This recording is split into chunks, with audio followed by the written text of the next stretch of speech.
tonight's game. Obviously, like I just said, fourth time these two teams are going head-to-head this season. There's been some heated battles, and we're going to take a look at some of the stats from those couple of games so far this season. Darren, I'm going to point out a couple players in particular, like Maltby, who's had 6 points in a game against Innisfil this year. That pretty impressive offensive tallies from an Alliston perspective. Yeah, I mean, he's a real good player. I mean, he's a 21-year-old, played some Tier 2, played some Junior B, and he's finished off his last couple of years at junior here in Alliston. So, they're pretty fortunate to have a really talented, 21-year-old come back and play. So that's great. And, by default, he's going to have some success because he's a really good player. That's certainly a player that should be watched for sure.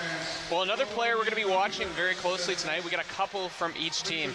We're going to be looking at Jack McConey, the recently named player of the week for the Alliston Hornets. He's been very impressive this season. He's really stepped up as of late. Well, I mean, Jack's another, he's a 20-year-old, another real solid player. He's a local kid here. Like lots of players, first year doesn't play as much, second year gets his feet under him, and this year's come in and had a really, really good year. It's really good to see, pretty impressive, and he's got some really good offensive numbers to go along with it. Well, another player with some good offensive numbers, and from the Innisfil side, his own Pachiti, and he's, put up quite a few times this year. He's got 12 goals, leading the team in goals by quite a wide margin, 17 points. Again, they're not a high-scoring team, Innisfil, but a player that Alliston's going to want to watch out for. Oh, for sure. I mean, obviously, he's their number one goal scorer.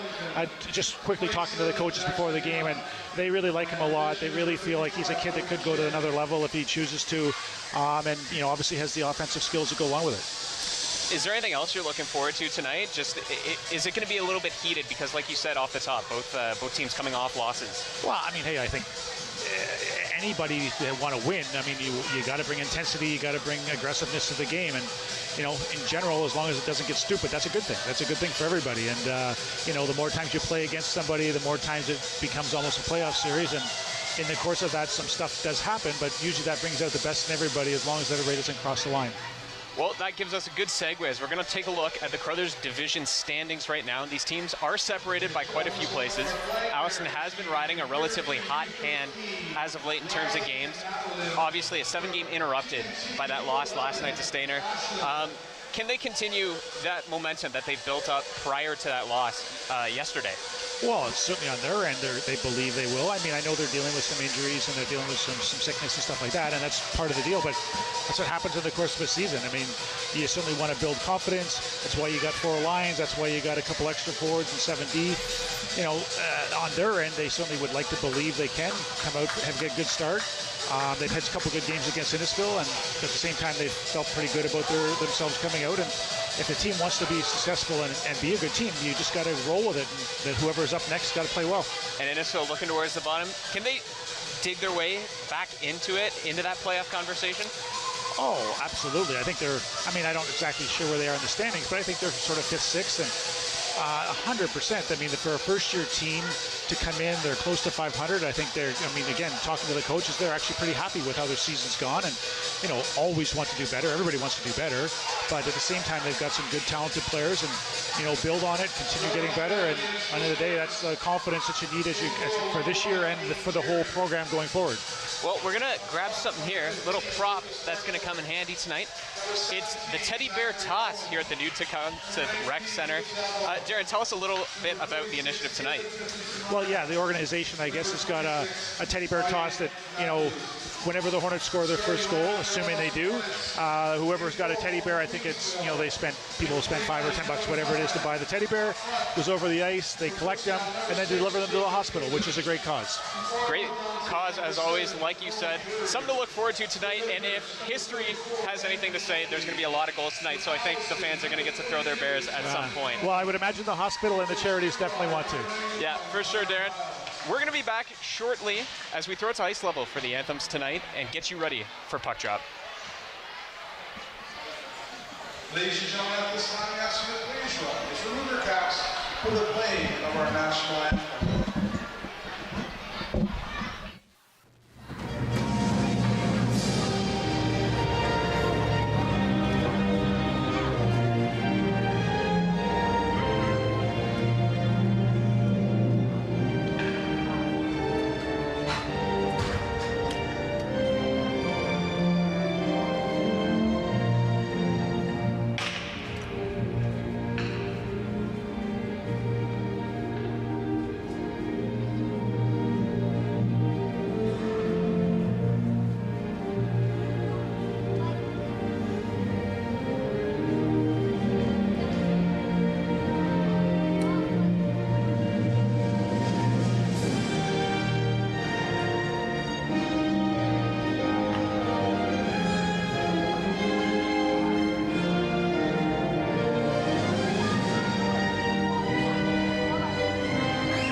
Welcome back inside the new Tecumseh Rec Center, and we are just moments away from puck drop here in this game.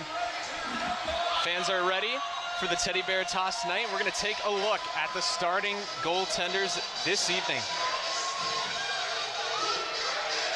For Innisfil, it's going to be Aiden Jerry that gets the call-in goal.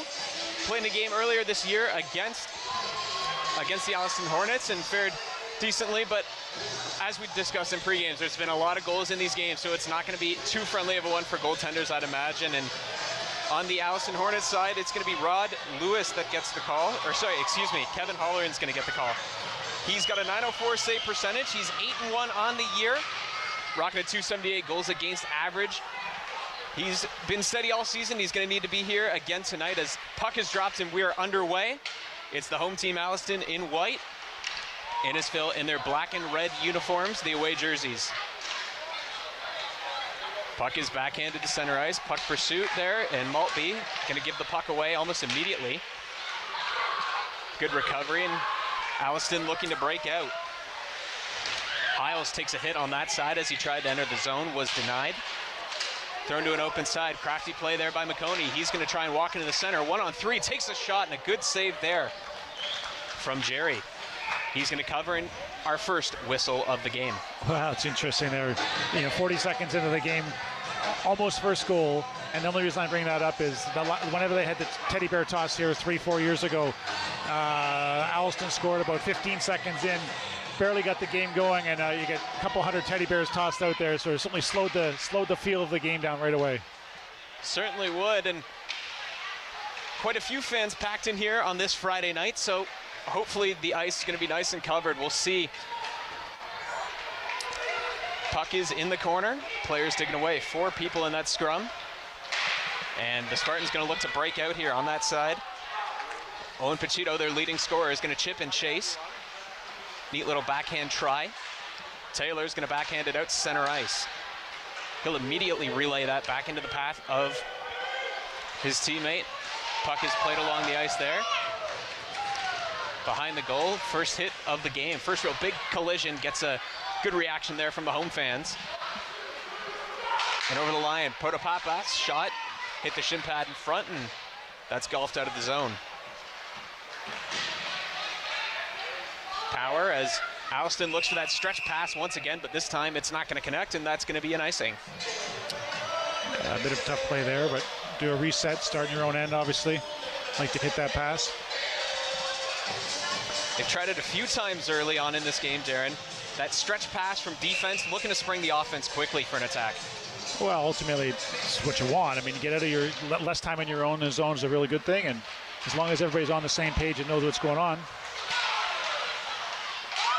Power was the one that played that puck in the center of the ice, and it was Hoppy that was knocked down. A few fans looking for a call. Could have been interference, but none given right net there. DeCastro is going to relay that and just pop it back out in the center where Paldiski's going to reset.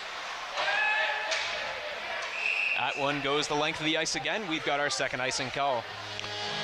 Well, it looks like at least they got a full change in anyways. A couple icings in a row. The puck's never got out of the zone, neutral zone, so at least they got a reset on players. Although it looks like the same 2 defensemen have been out there for both sides of it, so they've been out for a little while now. Kyler McNeil's out there on the ice on the left wing, entering his 13th game of the season. Paldiski up to Power. Power's just going to flick it into the neutral zone where Koish is going to give chase. Resetting was Ryan Matthews. Coming in over the line now, Beer is going to fire it into the corner. Wallace going to play it along. Big physical contention there. And a hard hit, that time on Patrick Light.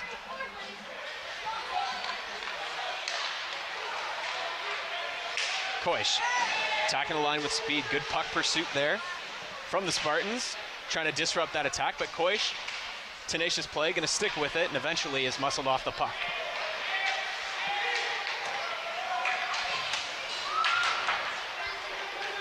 Both teams really looking for their first good chance on net here in the early going. Yeah, a little sloppy so far. Held at the line, shot towards net, puck is loose, rebound, Light is in there, couldn't get it, off the bench now, a shot coming in, and a good save by Jerry on Connor Hiles, who stepped right into that one in the slot. Yeah, well, the funny thing was, the Alliston actually only had 4 players on the ice. That's why Hiles came off and nobody's seen him, was because the play was happening and they forgot to make a change, so they only had 4 guys out there.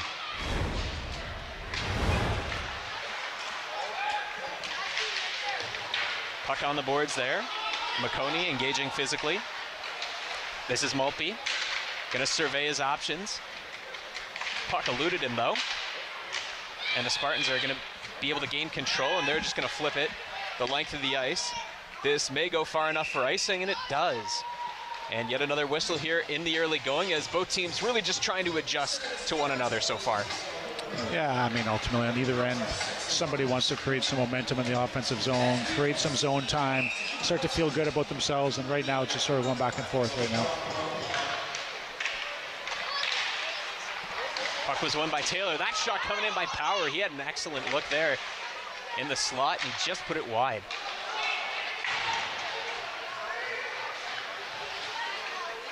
Hoppy for Power.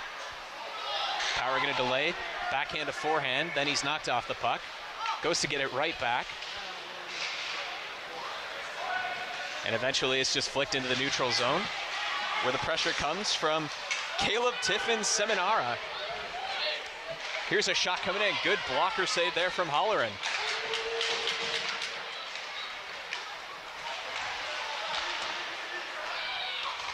English going to play it to his defense partner, Nolan Drury. Hoppy into the center of the ice. That one eluded English. Delayed offside here as the Spartans are going to touch up. Meanwhile, the Hornets looking to break out. Power in over the line, leaves it. This is Taylor walking in, shot, and a glove save by Drury. A little bit of sloppy play on both ends, 2-on-1s coming back at them. Turnover neutral zone on Alliston's end, kind of got lost behind, and a straight 2-on-1 from blue line in, and then the same thing here on Alliston's end, going in on Innisfil. Defenseman getting caught for a straight 2-on-1. Mark Koish coming in for the face-off. He had the lone goal last night in the loss to the Stainer Siskins. He's ejected from the draw. Light comes in. Won it back, and the puck comes out with the neutral zone, and it's fired back in. DeCastro going to play it up the boards. Couldn't find his intended target, and back come the Hornets. Kerwin's going to chip and chase on DeCastro, who takes the hit. Puck is played to the boards. Palvisky debated coming in there for a second, probably made the smart conservative play and just dropped back. Kerr Polgar trying to break in, an excellent defensive play that time from Peyton Palvisky.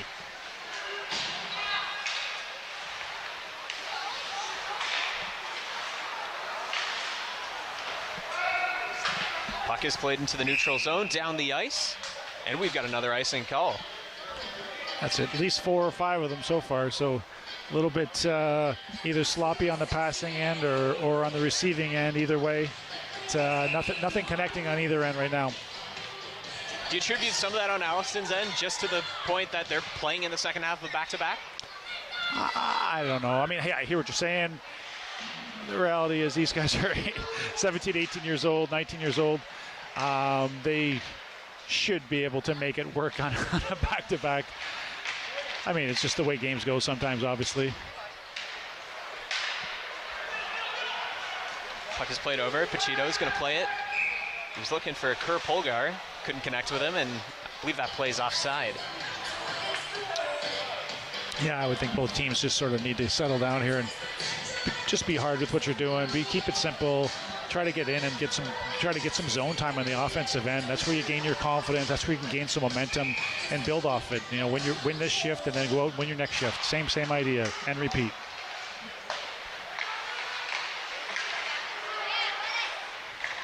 Good play there by McConey to steal the puck. Now he's going to pass it in front, looking for Maltby, and he couldn't connect with him. Good chance there for the Hornets. Maltby going to drag it back into the neutral zone, fire it, and Hiles going to deflect it in on Jerry.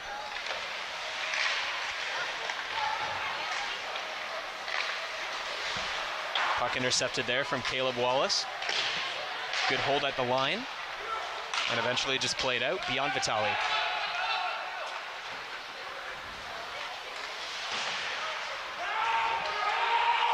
Puck is played down the ice. The referees are going to wave the icing off. Give us a bit more of an extended period without a whistle for the first time in this game. That was the right call there. 2 defensemen pinched down on it, so. But we'll come right back out with another one. Right you are, Darren. Another icing call here. Just under 7 minutes into this period. That was a better shift there for Alliston. They were able to create a little bit. Obviously, Maltby had a real good chance. McConey went around the D-man, made a nice pass out front. Unfortunately, just missed it. But, you know, I would imagine on their end, just trying to create some zone time again, build some momentum. Ben Taylor's going to hop in to take the face-off. He's up to 23 points on the season after the game last night where he recorded an assist. This is Power. Going to elude a check. Stick goes flying in the process. Power shoots. That one's deflected into the corner. Taylor centers the pass. And eluding them in the zone was Jack Ahern. Bit of miscommunication there from the Hornets, but they're going to steal it right back. Drury, and he takes a hit for his troubles. He is just leveled there by Ryan Matthews. Scores! Ben Taylor on a broken play, and here come the Bears.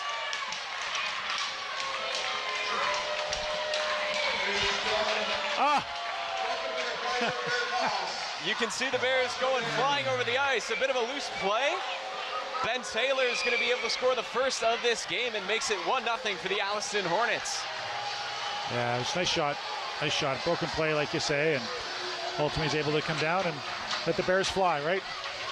Is that a big bragging point for the players if you're the one that sets the Bears loose for the night? I don't know. I never played in the game that they had the bear the teddy bear toss, but I have to assume it's a feel good. I mean, what the heck? Why not, right?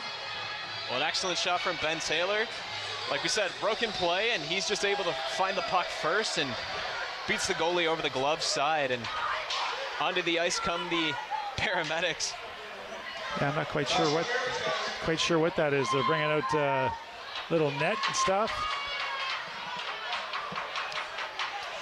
Lots of kids in the audience for this game, and yeah, you know they awesome. love a good teddy bear toss, and probably the biggest one we've seen gets thrown onto the ice. Yeah, well, I had one, and I hit the heating thing, so mine didn't make it out on the ice. I think mine ended up in the timekeeper's box, so yours was a little bit better than mine. 0 for 2 between the two of us. That's not good. We're going to get a bit of a delay here as the players are coming over to help pitch in. And if you're the road team in Innisfil, does this just, I don't know, motivate you to want to perform a bit better? Because A, you get scored against, and you get a bit of a delay now. Well, it's interesting. I mean, I know from Alliston's perspective a few years ago when they had this and the game was like literally 15 seconds in and the goal went in. Unfortunately, they hadn't let the other team know.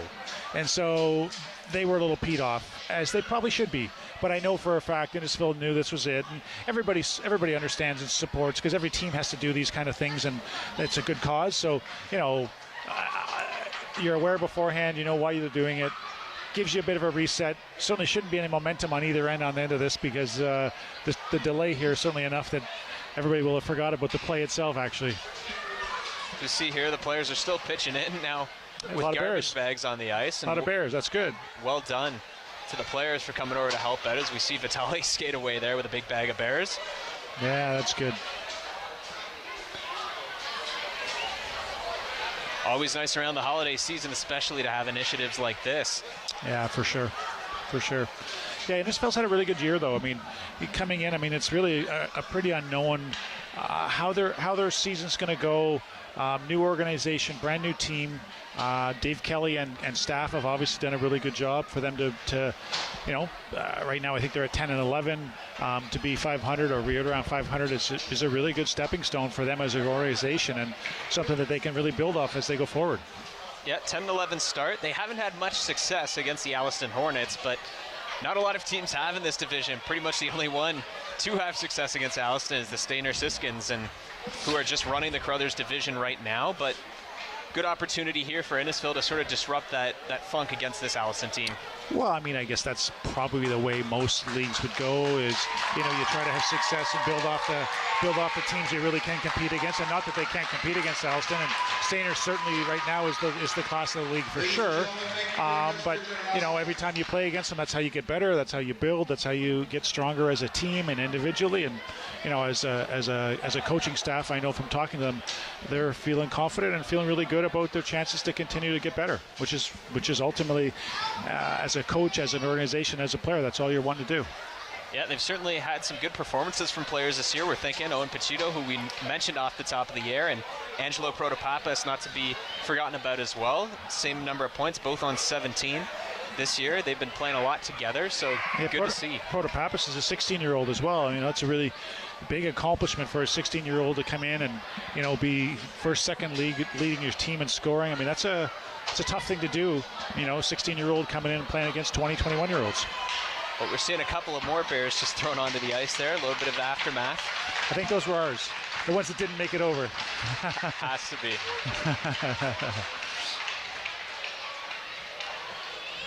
Looks like we should be back underway in just a couple of moments as all the vehicles are exiting the ice. Not something you get to see every day.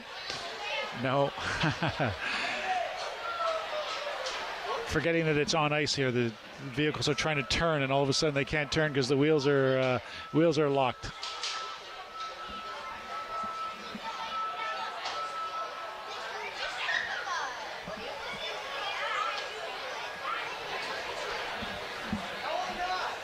Darren, how much has Jack McConey impressed you in the past couple of weeks? Looking back specifically, he's got 11 points versus Innisfil this year, and in those games, how much has he caught your attention? Well, I mean, hey, I'll even just say tonight, I mean, he's had 2 or 3 already quality scoring chances that he's created, which again, if you're a good offensive player and a good player, that's what you're supposed to do, and that's what he's been able to do. And if you can consistently put yourself in those scenarios, points are going to come. And you know, you're 20 years old, you're strong, you're physical, and you're a pretty good, smart player. You continually do that against anybody, and your opportunity should come. And he's just been able to be on a roll and get some confidence and have some success in the last little while, which is nice to see. Well, it looks like we're just about ready to be underway here. The players are back lining up at center ice as the ambulance just scoots out the back corner. I'm not sure scooting's the right word. They're slowly getting off the ice, making sure they don't hit anything. But all the same, it's good to get the game back going. On both teams, guys will be happy about that. I've seen scenarios. I was at the Barrie Colts game one time, and they had a bear toss, and it was mid-third period. I think Windsor, the year they won the Memorial Cup, they went through 3 different spots, Owen Sound, Barrie, and North Bay, and I think they shut out all 3 of them, so they didn't actually get a chance to toss the Bears out, or at least they did get a chance to toss it by a goal. Well, we are back underway here. Still just over 12 minutes to play in this first period after a lengthy delay for the Teddy Bear toss, but it's Ben Taylor's goal that separates the 2 sides right now. 6 shot on goal for the Alliston Hornets, finds their first goal of the game. Kerwin's going to play it along. This is Patrick Light looking for McNeil, who's driving the net. He's tripped up. No arms go up in the air. That shot comes in from the point, and Jerry makes the save. Yeah, nice little play there by Light. Got knocked down. He was going to make a drop pass, and then even off his stomach, been able to get the puck back to the D-man.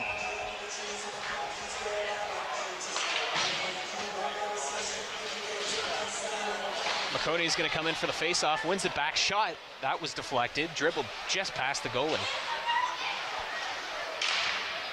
Kurt Polgar is going to play it up. Cross-ice feed and good speed on the attack here for Innisfil. As Owen Pacito tried to get a hold of it. This is McConey going to come back. Maltby trying to help him out.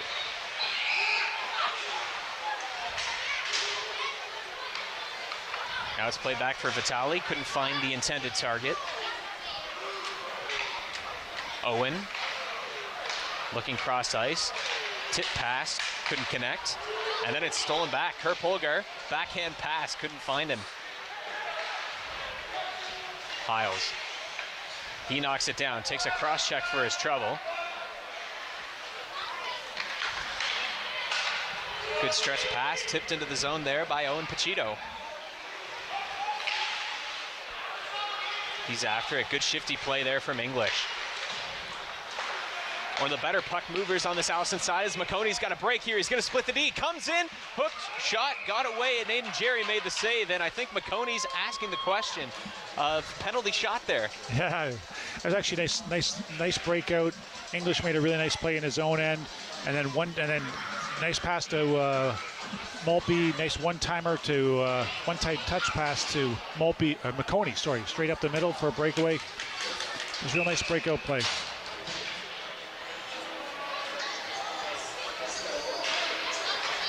Face off one back, English. Plays pitch and catch with Drury. This is Drury, center point. Looks to his left, McConey now, power play for the Hornets. That pass and a bit of a Trevor Zegras type golf swing there. Couldn't connect. That one's gonna dribble in on Jerry and he'll cover. Needed a baseball glove for that one. Put it about shoulder height. Would have been pretty if it connected. Yeah, left-hand shot coming out of that corner. Needed to get it onto his backhand to be able to sauce it over his stick. McConey wins the draw. This is English tied up. He's just going to relay it into the corner. This is Taylor, lone goal scorer in this game. Intercepted pass, and it's shot down the length of the ice.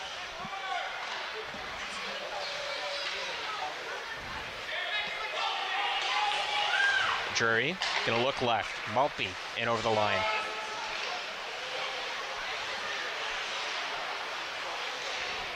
Maltby delays. He's going to play it into the corner. Taylor. McConey. They play pitch and catch. Drury walks in. McConey one-timer. That shot blocked into the center of the ice and then fired down by Eric Smith.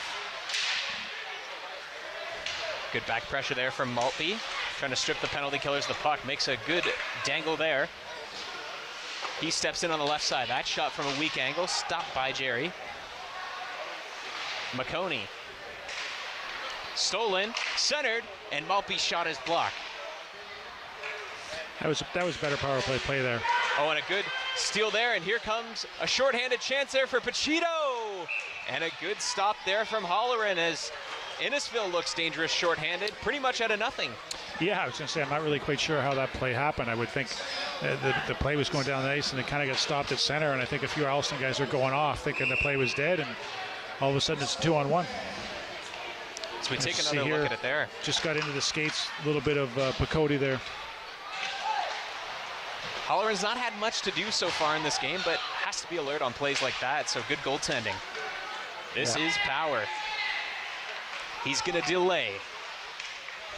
Does a lap of the offensive zone. Played along out of the reach of Hiles. This is Hoppy. Shot towards the net from Palbiski. And then stepping out of the box now, another 2-on-1 chance. Pachito pressured from behind by Koish. Yeah, nice job coming back without taking a penalty. There's one right there, though. Yeah, and looks like it's going to be a penalty this time to the Alliston Hornets. Yeah, Palbiski on a cross check. Got his stick up in the face of the Innisfil guy as he was coming to him. Well, just as you were saying, it looked like they avoided a penalty on the bit of back pressure from Koish, and Palbiski takes just a bit of an undisciplined penalty. Yeah, that wouldn't be a great penalty, but ultimately they do happen. Somebody's coming at you. Unfortunately, got his stick up here. See what Innisfil can do on their first power play. It's 4 minutes, as you can see, for high sticking. Well, they're going to get a good extended look at it here.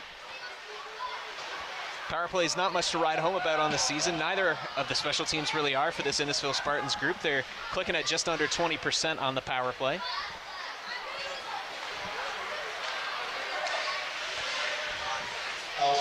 Taking their time on the breakout, then a stretch pass and a bit of a broken play here. Kurt Polger makes a move and a great save from Holleran. Yeah, really good save. Nice play. Nice save. He had the soft hands and tight, just couldn't find the finish. That puck stolen now. Maltby out now, killing this penalty. Couldn't get the puck out as McConey blew the zone. Stolen there, and a shot comes in from Caleb Tiffin Seminara, and that one is stopped by Holleran. Yeah, a bit of weak play on Alliston's end. I mean, you get opportunities on the penalty kill. You got to actually get pucks out. Really nice move there. Halloran, really nice save, getting his leg out there. You only get so many opportunities on a penalty kill to get a puck out. You get your chances. Invariably, when you don't, it's coming back at you. Well, it's the second or third time they've had a bit of a break on goal now in Innisfil in the past few minutes, so something that the Hornets are going to have to watch out for. As that puck is played in behind. English engaging. Taylor with the chance to clear, couldn't. He was pressured. And eventually the Hornets are going to fire at the length of the ice on Jerry.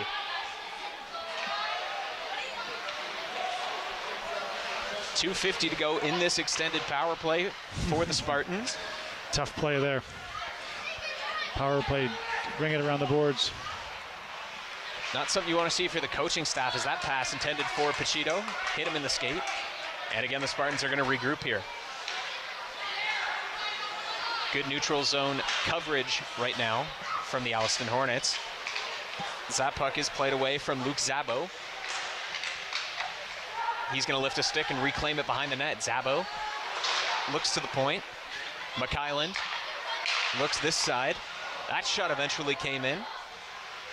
Just missed the goal. Plays it out to the point. Ryan Matthews bobbled it first, then lets a weak shot go towards the circle. Drury is going to play it away into the corner. He's got a chance to clear. Now he'll turn around, fire it the other side. McKyland's going to keep it in. Matthews into the center.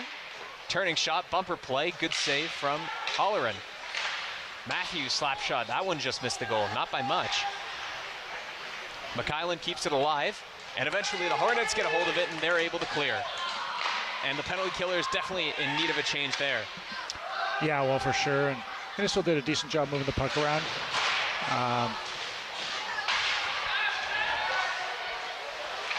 Loose play at the line. That one's fired back in by Protopapas, and then eventually cleared away. McNeil going to give chase using some of his speed. Koish, he'll delay. Now approaching a minute to go on this power play for Innisfil. Koish going to steal. Shot towards the net by McNeil, and a glove save for Jerry, and he's forced to cover. Yeah, struggling a little bit just to get some confidence and cohesion in their breakouts. Getting everybody working together has been a little bit of a challenge right now for them. Although when they got the puck in, they actually had a bit of zone time and were able to build some momentum off that, which is always good. Kerpolger is going to win it back. Kelly plays it up. And Tiffin Seminara, he'll shoot from the circle. That one deflected away and onto the boards. Kerpolger. He'll play it to the point.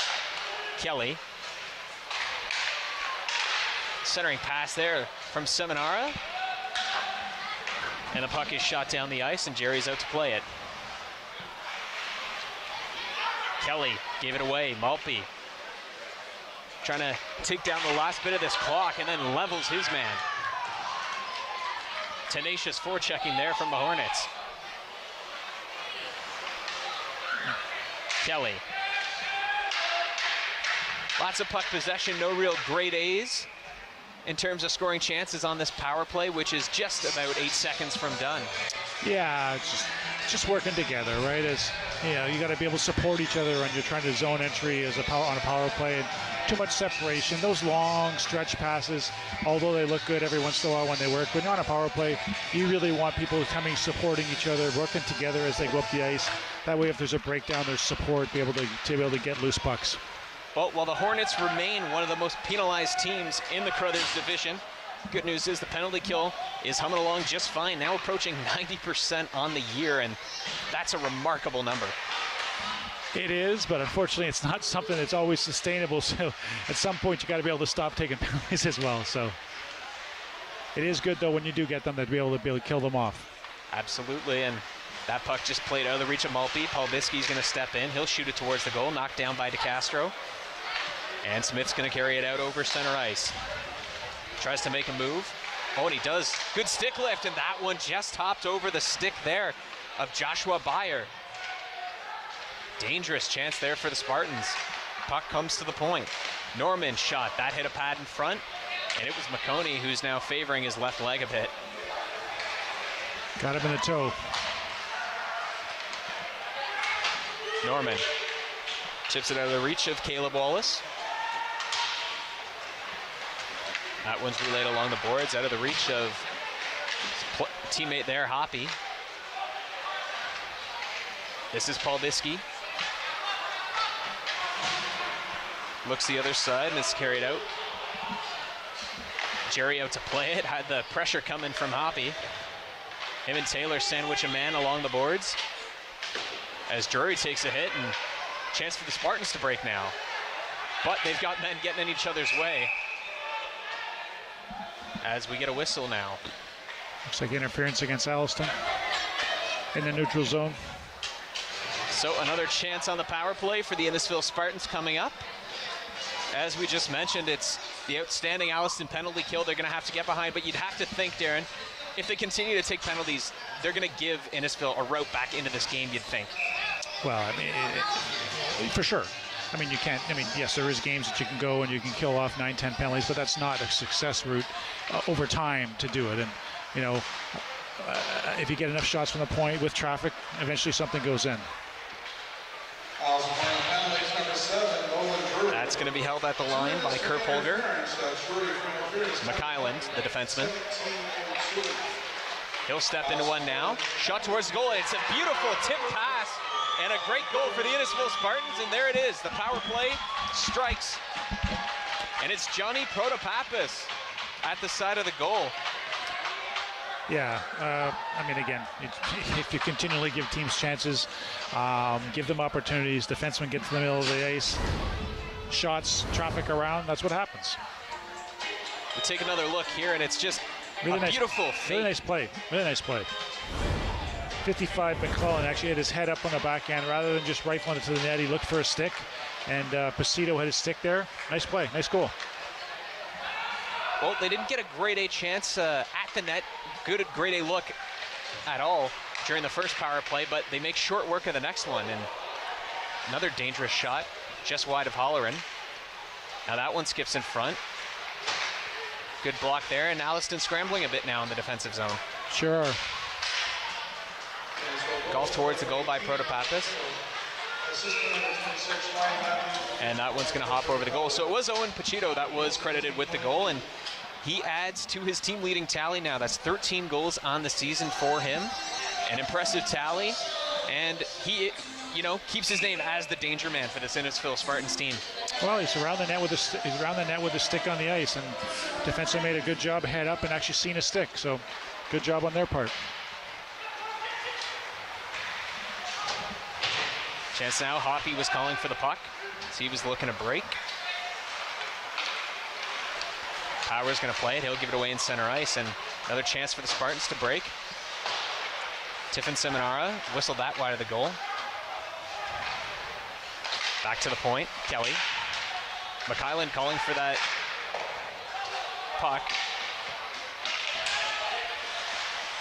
Skate tied up there, and Ben Taylor is just going to give away at the point. Shot takes a couple deflections, comes in, and Holleran had to be alert. That one just skipped between some skates, and I don't think he knew anything about it until it pretty much reached his feet. Yeah, no, it's, you know, obviously the puck going through a few bodies, hit a skate, almost slipped to him. But, I mean, a couple Alliston players at center ice while the puck's in their zone. I mean, it's just sloppy play. I mean, what the heck are you going to do? I mean, you can't skate by pucks. You got to stay below the puck in the neutral zone on your own end, and if your goal is to win. Looks good in the stat sheet, though. 100% it does, and that dangerous centering pass there is picked off. Maltby now going to break. He's 1-on-2 as he carries it in over the blue line. Maltby get a delay on the backhand. English at the point. That's his option. He takes a shot. That one sticked aside. This is Maltby back on it. Delays to the forehand. That one just missed the intended passing target of Mark Koish. And it's Holleran now in his own zone as the Spartans make a change. That one's picked off by Eric Smith, and Koish with a good back check. Helped along by Hiles. gets around a man, and he is just leveled as he stepped in over the blue line, and Jake Norman, not for the first time in this game, takes out his man. That's a couple big hits, actually.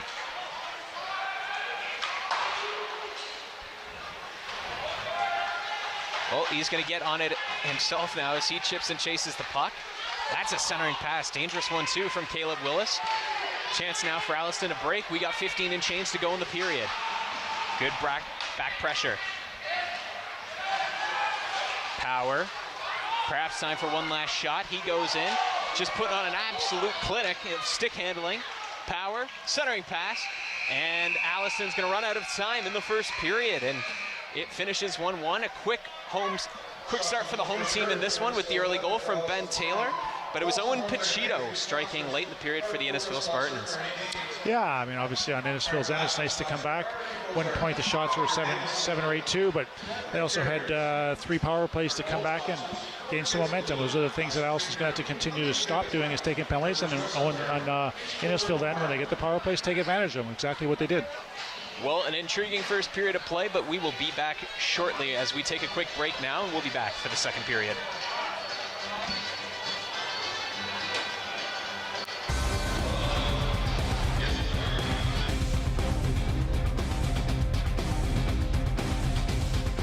Power play with NHL Center Ice and Super Sports Pack. With up to 37 out-of-market NHL games a week, you'll always catch your favorite team no matter where you live. Whether it's big matchups you're looking for or following your top fantasy picks, it's all here. NHL Center Ice, part of the Rogers Super Sports Pack. All this for only $35.95 a month. Say Super Sports Pack into your voice remote to order. Ho, ho, ho, ho. Hey, kids, it's that time of year. Join us on Rogers TV for Talk to Santa. Give us a call and we'll have a chat. Ho, ho, ho, ho, ho, ho.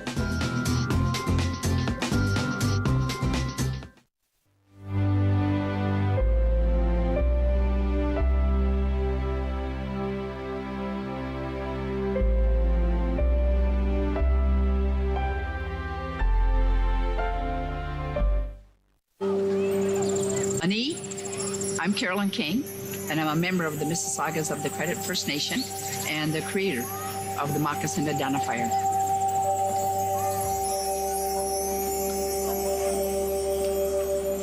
Philip Cote, an artist in Toronto here, took and redrew real moccasins. We're starting over with the children. The idea is that they would research whose land their school is built on, near, or what treaty area they're in. And the educational kit that we have has all that information in there. And the children just, love it. My dream is that this province will be covered with moccasin identifiers within the next decade. And they will forever know whose land they're on. That's the goal. Educate and awareness with a nice, simple little program called the Moccasin Identifier.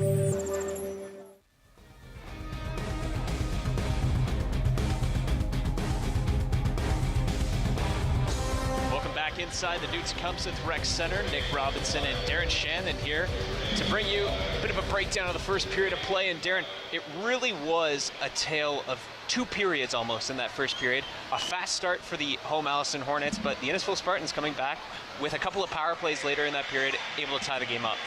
Yeah, I mean, Alliston had a good start. I mean, which was nice. They got the momentum going, got a couple scoring chances. We were able to put one in, and then Teddy Bertos comes along, take a little break. But really, that wasn't so much the thing. I mean, all of a sudden you get a 4-minute power play, then you get a 2-minute power play, they score on it. You know, you basically created your own scenario where you took the momentum out of your hands. And, you know, here we see a couple of the scoring chances there. McConey right off the start of the game, which was a great chance. A couple big hits there. Another one, Norman had 2 or 3 big hits during the period. You know, here's Power with a real good shot in the slot right off a draw. They started really fast. Here's McConey, and Mulpey just barely couldn't get a stick on the puck there. And I think here's the another real good chance. Oh, that's the goal by Taylor.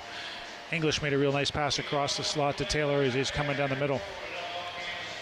And that one set off the bear toss big time. There's McConey with a real nice breakout pass, and that created Alliston's only one power play. Although on that power play this year was a penalty kill 2-on-1 that Innisfil was able to create on their own. And it was really during that first power play, Darren, where the momentum started to change in the game. You could say it was the bit of the undisciplined one right there from Paul Biskey that sort of started to change this game. Yeah, there's a little breakaway that came up.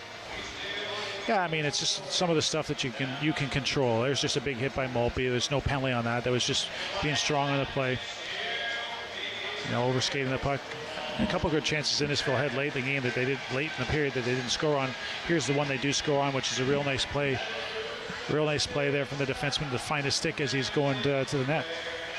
Yeah, and McClellan had a couple of good opportunities. That was the dangerous one that surprised us both there, as it took a couple of hops before it went in. But if you're the coach of, say, Alliston, what do you say in the dressing room after what was a really good start and maybe a bit of a scrambly finish to that first period? Build some intensity into your game. Build some intensity. Go out there, win some shifts. Be physical, get the puck in deep, get on top of them, and try to build some momentum in the offensive zone. Just be strong with everything you do. I mean, that applies to both teams. I mean, the reality is you want to take the play to the team. You want to be the aggressor. You want to go out there and take the play. Just don't be stupid about it. Well, we'll see how Alliston's able to respond after a bit of pressure late from the Innisfil Spartans. A good contest here in the early goings. We'll be back shortly. We're going to take a quick break, but when we do come back, second period of play will be coming up.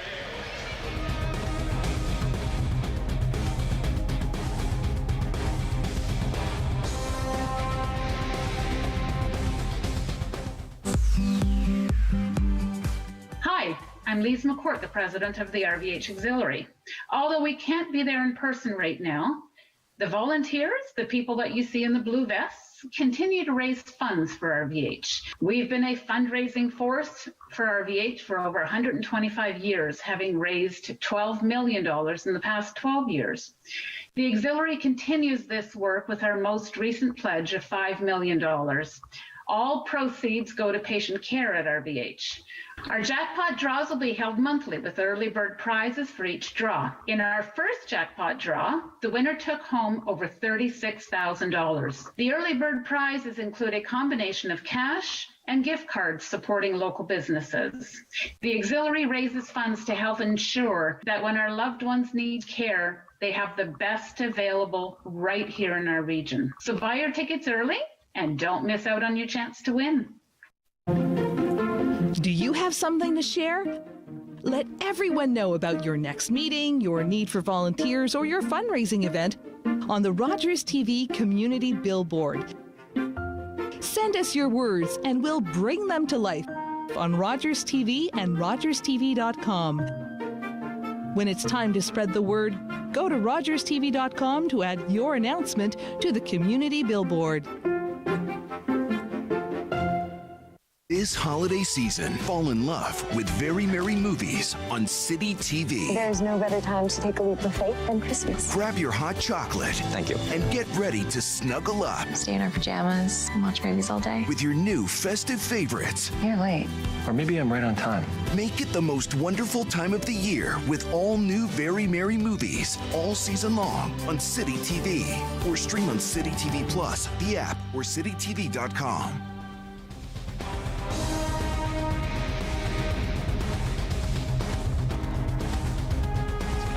Center. We're back here just moments away from the second period of play. We're going to take a look at some of the stats from that first period because we see shots on goal. It was actually the Innisfil Spartans, Darren, who jumped out to an 11-10 shot lead. And that was after going down 6-2 in the really early going. And that, we got a couple of goals out of that. Taylor early on, and then it was Owen Pachito who came back with the goal. What did you really gather from that first period of play? Because as we've discussed, it's really a tale of two periods. Yeah, I mean, obviously in the second half of the period, Alliston took 3 penalties, which allowed Innisfil to gain some momentum. They got a goal late in the period, but really, which was after their third power play. It gives you some chance to get some confidence, get some scoring opportunities. You're able to build off of that, which is a credit to them for being able to take advantage of it. And on Alliston's end, I mean, those are the things you got to be able to stop. End of the day on both ends for both teams, though. It's end of the first period, they're tied 1-1. Do a reset, get out there, and be ready to go. Well, we're going to look at our play of the period, which is the aforementioned Innisfil Spartans goal. And it was the man we mentioned right off the top of the air, Owen Pachito, top scorer for this Innisfil Spartans team. This is the Alliston goal where English made a really nice pass over to Ben Taylor that scored the goal. Nice shot by Taylor, real nice play by English coming across. Seeing Taylor come through the middle. Nice job there. And we said it when it happened. It was a bit of a broken play, bit unlucky for Innisfil. Yeah, well, a little bit unlucky for Innisfil, but at the same time, I mean, you have a player driving straight through the middle, and the defenseman's got to be able to take him as well. I mean, it really was a 2-on-3 crossing the blue line, which if you're on the defensive side of things, you should be able to control a 2-on-3. But that's how things go, and English had good speed and made a nice pass, and Taylor broke through the middle. Nice shot. You know, take advantage of the opportunities you get. Well, in just a couple minutes' time, we'll see if there's more in store for us as we take a quick break here on Rogers TV. Second period coming up.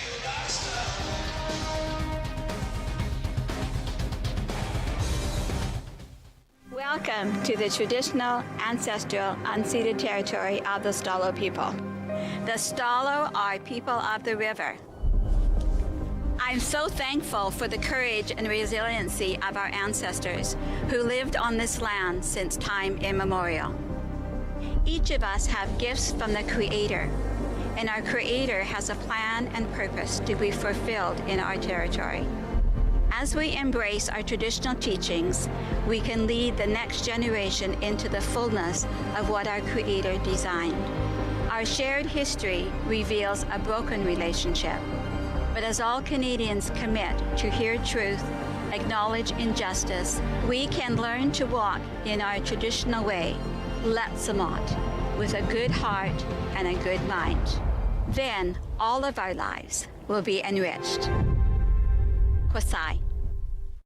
This holiday season, fall in love with Very Merry Movies on City TV. There's no better time to take a leap of faith than Christmas. Grab your hot chocolate. Thank you. And get ready to snuggle up. Stay in our pajamas and watch movies all day. With your new festive favorites. You're late. Or maybe I'm right on time. Make it the most wonderful time of the year with all new Very Merry Movies all season long on City TV. Or stream on City TV Plus, the app, or citytv.com. What kind of show do you want to see on Rogers TV? What interests you? Log on to rogerstv.com, fill out a show proposal, and tell us about your segment idea. We want to know what you want to see. Rogers TV, only on Rogers.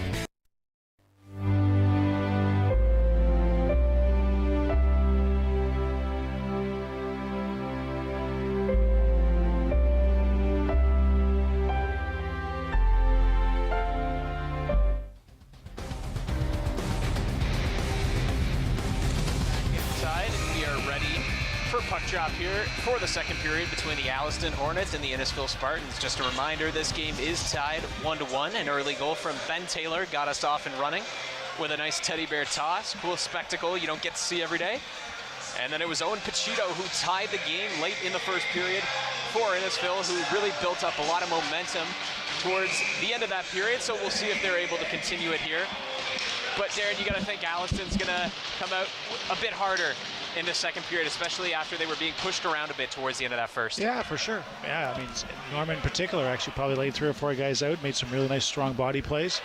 Now it'd be a case to see which team comes back and ready to take advantage of this. I would think both teams feel decent about themselves coming into the period, and we'll be interested to see how it shakes out. Got a quick delay here as I believe the officials are tending to something on the ice there. We just see the referee kicking some snow into the boards, perhaps something with the kick plate. Yeah, it looks like some ice is broken down there. They're just putting some snow down and it's a little bit of water. That's what this game needed, was another delay of sorts. Well, in general, you got a bunch of big guys out there. Stuff's going to happen. Ice gets chipped. It's all part of the gig.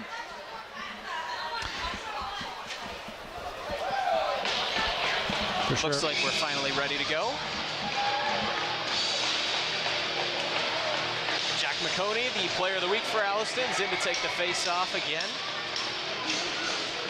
Yeah, Jack actually didn't finish the period. He took a block of shot, and he tried one shift and then went off. So kind of good to see him back out here. I'm sure Alliston's happy about that. Hopefully he can feel good about himself and get going here.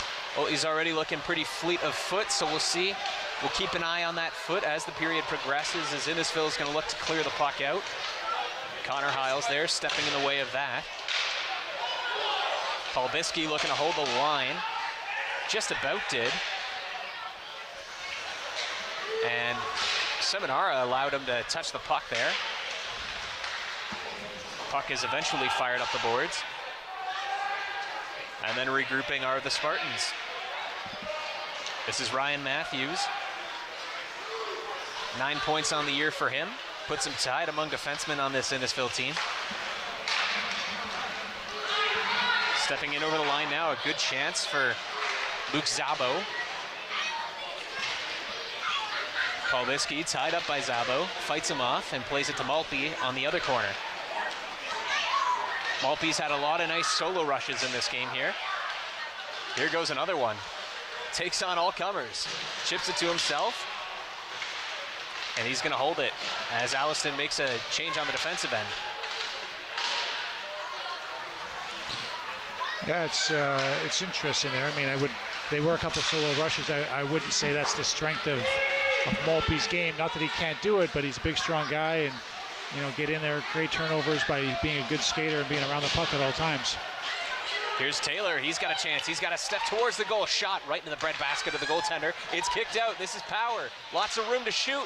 Does, and it's tipped into the corner, and that was a potentially dangerous look there for Jacob Power. Couldn't make anything of it. Yeah, just high in the slot. Puck seemed to come out to him, and unfortunately tried to bring it across and just didn't get a shot away. It was a nice look for sure. Taylor had a decent break down the boards, got a shot as well. Alliston will be hoping that they can build some momentum off a couple of these shifts. Chip and chase play here. Bit of a chase for the puck. Innisfil will be looking to build off of this right here. Yeah, real good speed there shown from Pachito. He's got a goal in this game already. Drury's going to flip it out to center ice. Kurt Polgar. That shot ramped off the stick of Hoppy and into the corner, so no icing. Drury's going to delay. Pressure from Protopappas. Shot off the boards, and Tyler Kelly tried to keep the puck in. He's spilled over. This is Taylor. Fires it looking cross ice for Power. Held at the line by Drury, but gave it right to Innisfil. And here they come. This is Tyler Kelly. He's going to walk in past the circle. Had a pretty good shot, passed it up. And eventually Holleran's going to be able to cover that puck there. And a pretty dangerous look there for Tyler Kelly. Tried to pass, but maybe Darren should he have had a shot? Oh, it's easy but worth said for sure. It was a nice look. I thought he had a nice delay there. Thought he was going to get that through. Unfortunately, didn't get the pass through. It was actually a nice look.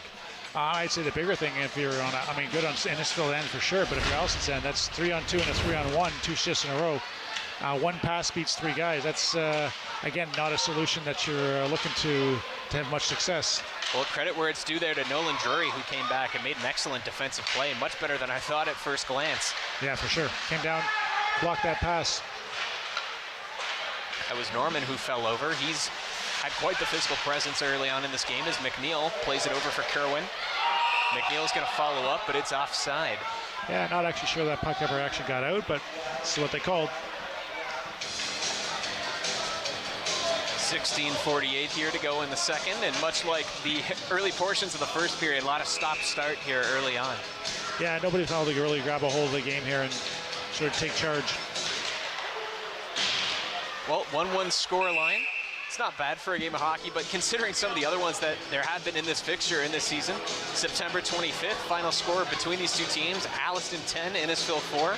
October 5th, Alliston 9, Innisfil 5. And then a nice tame score on November 12th of 4-1 for Alliston. So lots of goals in this fixture this year.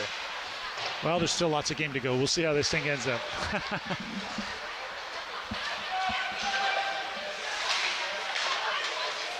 Plays intercepted there, and Alliston's going to look to break in through center ice as Kerwin. That puck hit him in the foot, and again, it's blown down for offside.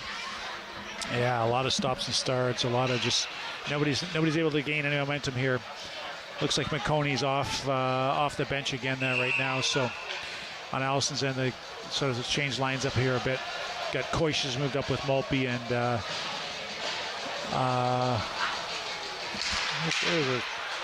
Hiles actually. Well, as you mentioned off the top of the air, these teams pretty banged up as is, and that's a pretty significant loss for Alliston if they're losing Jack McConey for any portion of this game. Yeah, sure would be. Here come Innisfil, another 3-on-1 potentially. Dragged out wide. That shot off the side of the goal, popped the water bottle. Yeah, pretty sloppy play. That shot. 3-on-1 all right from the offensive zone all the way back. It's tough pass out from the corner created that. That last one from Kelly, the shot on goal, and Holleran makes the save. It's his 11th of the night. Loose puck there off the draw. A couple of players looking for it. It's eventually relayed below the goal. Here at the point, that one's feathered towards by Ryan Matthews. Hiles gonna backhand it center ice. This is Mark Koish. Not a lot of help as he tried to go 1-on-4. Polbisky now gonna step in over the blue line. He delays to the outside around Kelly. Polbisky, good rush for him. He looks to drag it towards the front. Now wraps and a good save, and he's shoved down into the boards for his trouble. Good pressure there from Hiles. Puck is along the boards, 5 skaters there. And eventually it's just cleared.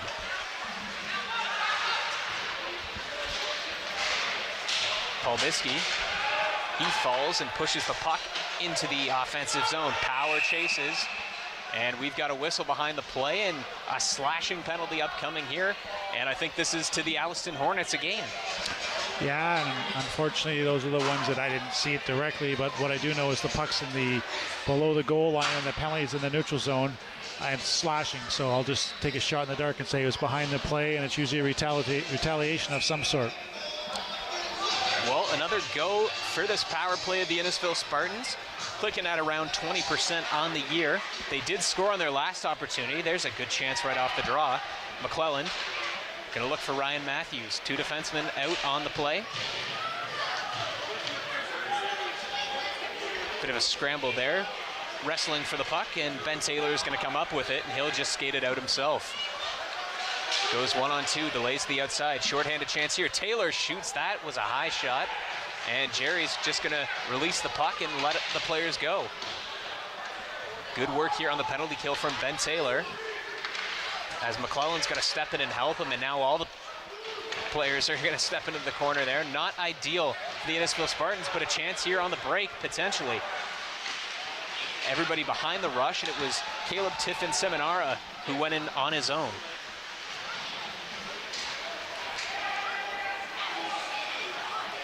Puck's played into the corner. Zabo just gonna relay it along the boards. This McClellan had a beautiful assist on that first goal. A hard hit there. And the puck is cleared down the length of the ice.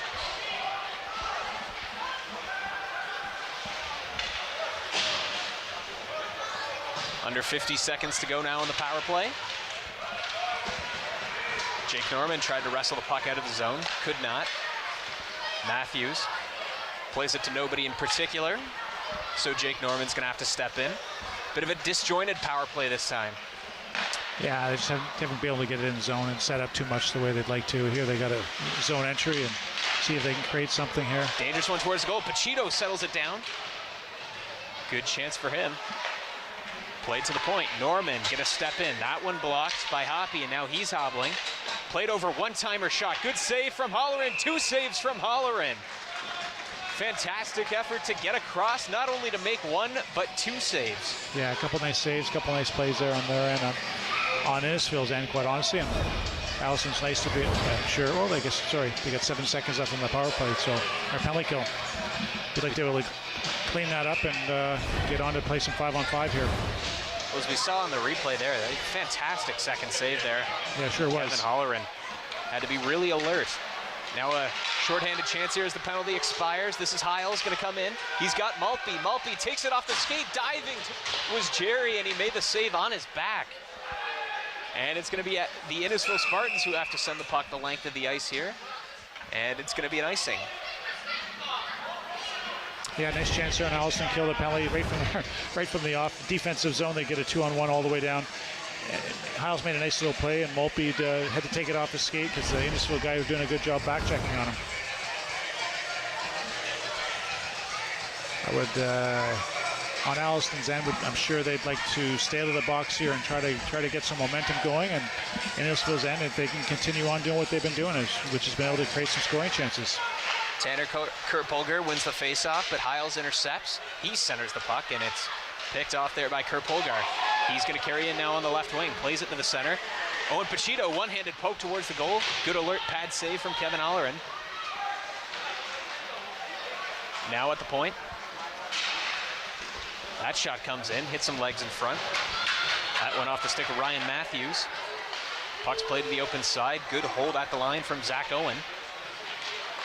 Vitale tried to break it out, gave it away. Eventually it's just played up the boards, but still held in here by Kerpolgar. Here's Koish. In over the right wing, drop pass. Good defensive play there from Pachito, showing it at both ends. And now a break. This is Protopappas. He'll center, and a shot there. Tanner Polgar couldn't get on the end of it. Good, dangerous break here. And now here comes Alliston, breaking the other way. Hiles, he comes in. He's taken down. Fans asking for a penalty, none given.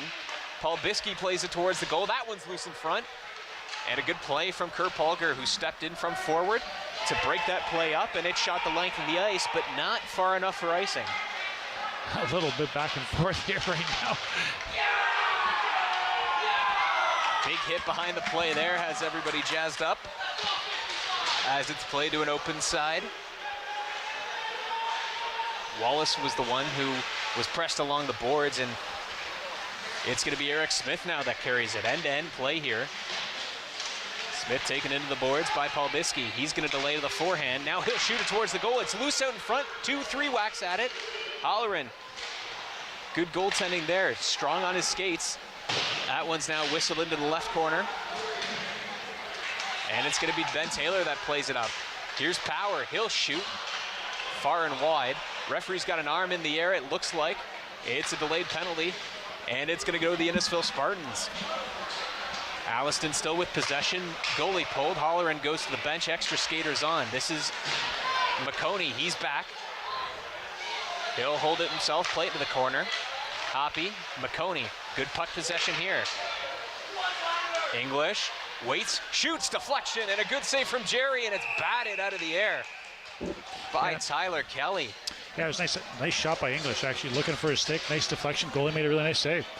Now see if they can continue on. They got a power play here and see if Alliston can create any momentum on their own. There's Power on a little nice drive from the outside. Nice pass by Taylor. A lot of back and forth going on here right now. Game's opened up just a little bit. Nice change of pace from the start and stop earlier on in this period. So we'll see if Alliston can cash now on the power play, which is operating at 27.5% on the year. Drury holds it on the right point. He'll walk in towards the circle. Down low, shoots that one wide of the goal.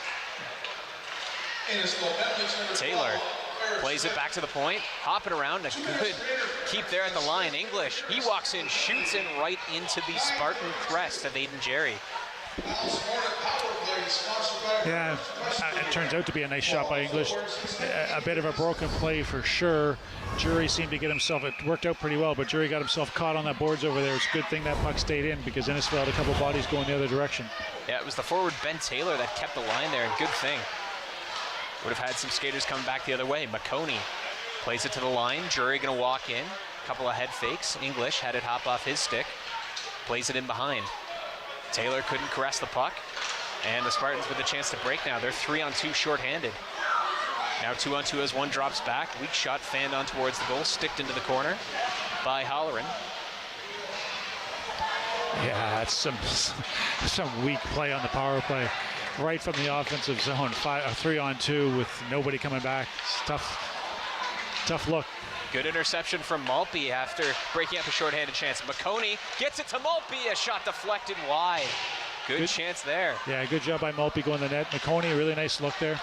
Drury shoots. That one's off the blocker / shoulder of Aiden Jerry, and he's been solid in this game. Repelled some good chances after the early goal. Yeah, he has, and there's another play there. I mean, they're probably going to see here that puck goes wide to McConey, but Maltby went straight to the net. McConey made a nice play. You know, between the defenseman getting a stick on it, Maltby not getting a full piece of it. Really nice play, though. Well, as we mentioned early on, Andrew Maltby had 6 points versus Alliston on October the 5th, so definitely an opponent he likes to play, and McConey, 11 points versus Innisfil this season. Paul Biskey puts his hand in front of that long pass attempt, and he's favoring his left hand there. But he's going to have to get on his horse and defend Tanner Kerpolger, who's going to apply the shorthanded pressure. Pachito intercepts, and he'll just fire it in. Holleran's out to 10 to go.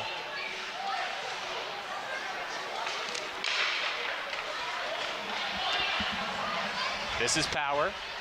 Not much time left on the power play. Last rush. This is Power. Going to delay the circle. His shot stopped by Aiden Jerry, and again repelling a shorthanded a power play chance there for the Alliston Hornets. But Jerry's been solid. He has, and Alliston got a couple scoring chances for sure. There were more rush plays than they were anything else, but same time in the puck, they also gave up a couple almost 2-on-1s, almost 3-on-1s, 3-on-2. It's both sides of the puck they got to worry about, that's for sure. Kelly's going to play that one just out of the zone there. It's then flicked into the zone. McNeil going to give chase. That one's centered. Back to the point. Vitale couldn't hold the line, and he'll just fire it back in.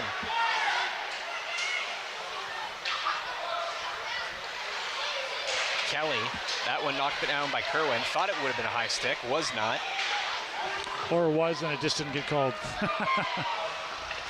There's always those. Good play from Innisfil. That shot towards the net. Holleran.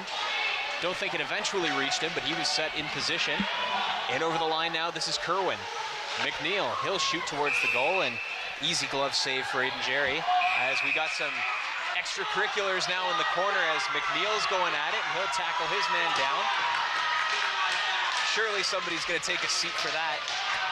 Well, for sure there will. It'll just be a case of whether one team gets an extra 2 or whether they even it up. I thought there was some face masking going on that the ref was originally going to call. I don't know if he just evens it up at the end of it or not. Well, it's Kyler McNeil who's stepping into his 13th game this season.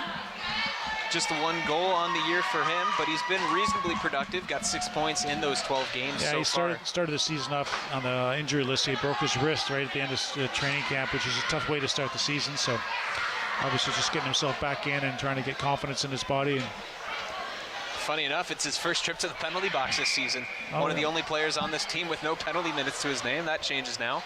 Yeah, this many games in, as surprising as anybody. And there you go. Innisfil did get the original 2. I thought they were going to.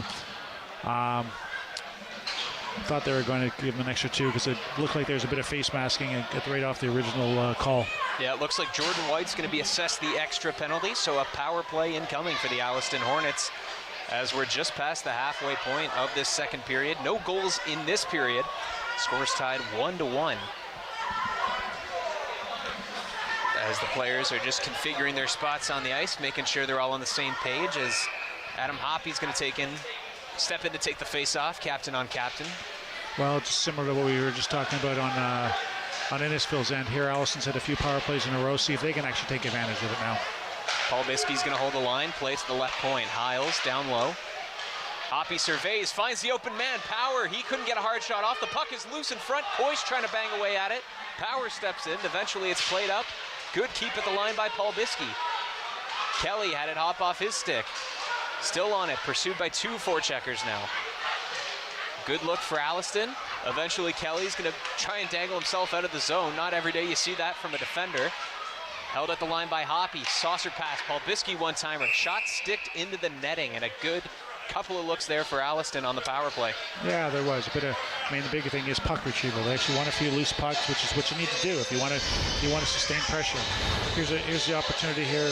Puck came out of the corner. Hoppy made a nice play. Power made a one-timer, and then the puck was just bouncing all over there. It's on top of Jerry.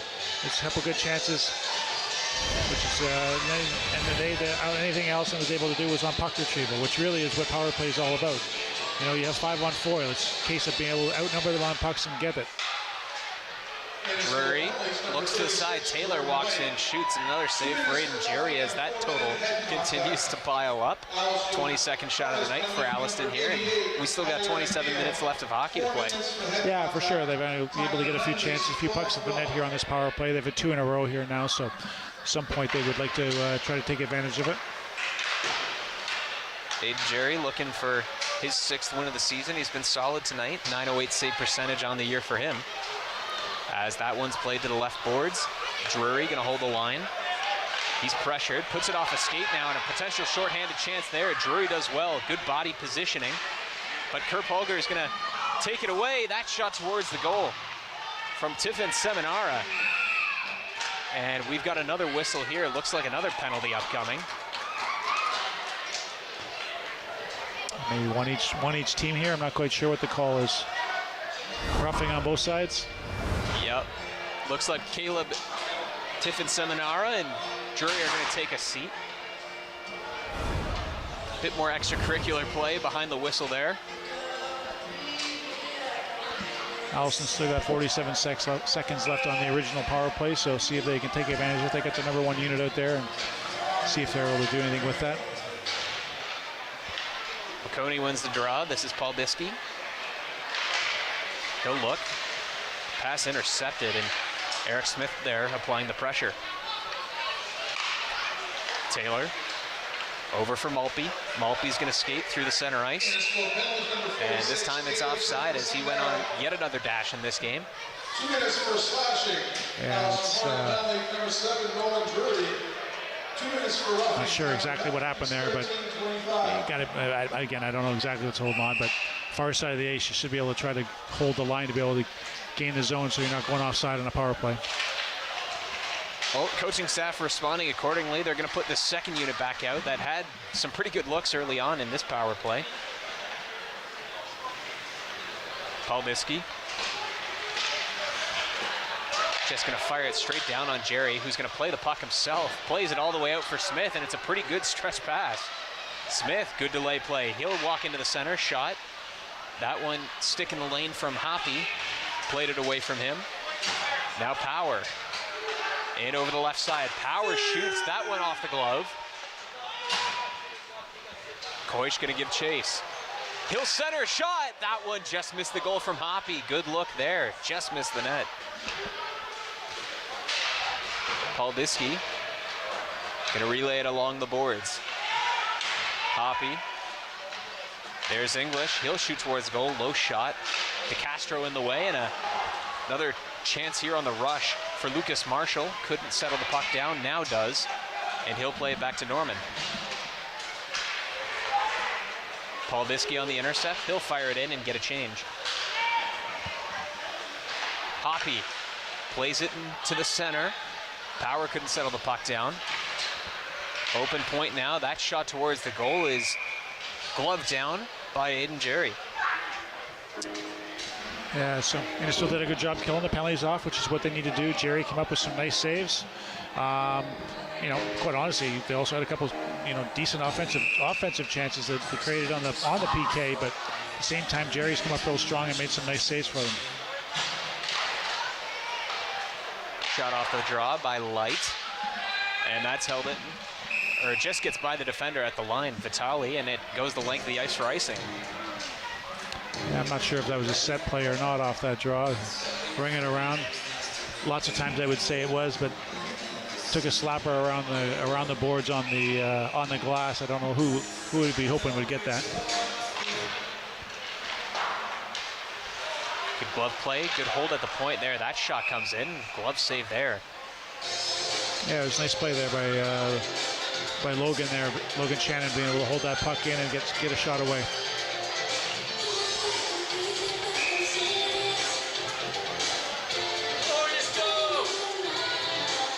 Another face-off here, the right of the goaltender.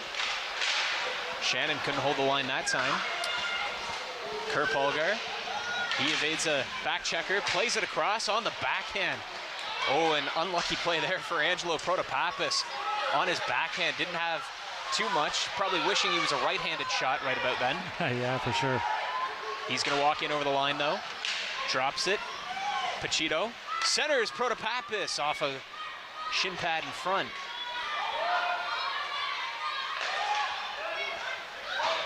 Kelly gonna settle the puck down. He's pressured by Kerwin.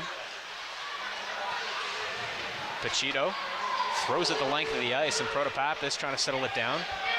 He'll put it in for Owen Pachito. He gives chase. Knocks over Vitali. And then to the point. Shot comes in off the glass on the left side. Relayed in behind. And Shannon's just going to put it off the glass. Hiles, first to it. Pressure there by Matthews, who will just play it back into neutral zone.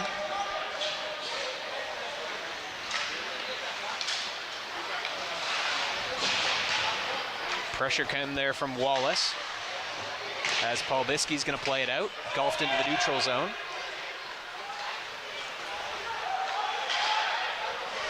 Here's Matthews. Plays it far side. Owen looking for a stick. Wallace first to it. He gets to the puck, into the circle, drops it back. That shot coming in off the side of the goal. Rebound, it skipped all the way off the boards and into the center. Good alert play there from the defenders on Alliston. That's always a bit of a danger play. Yeah, for sure.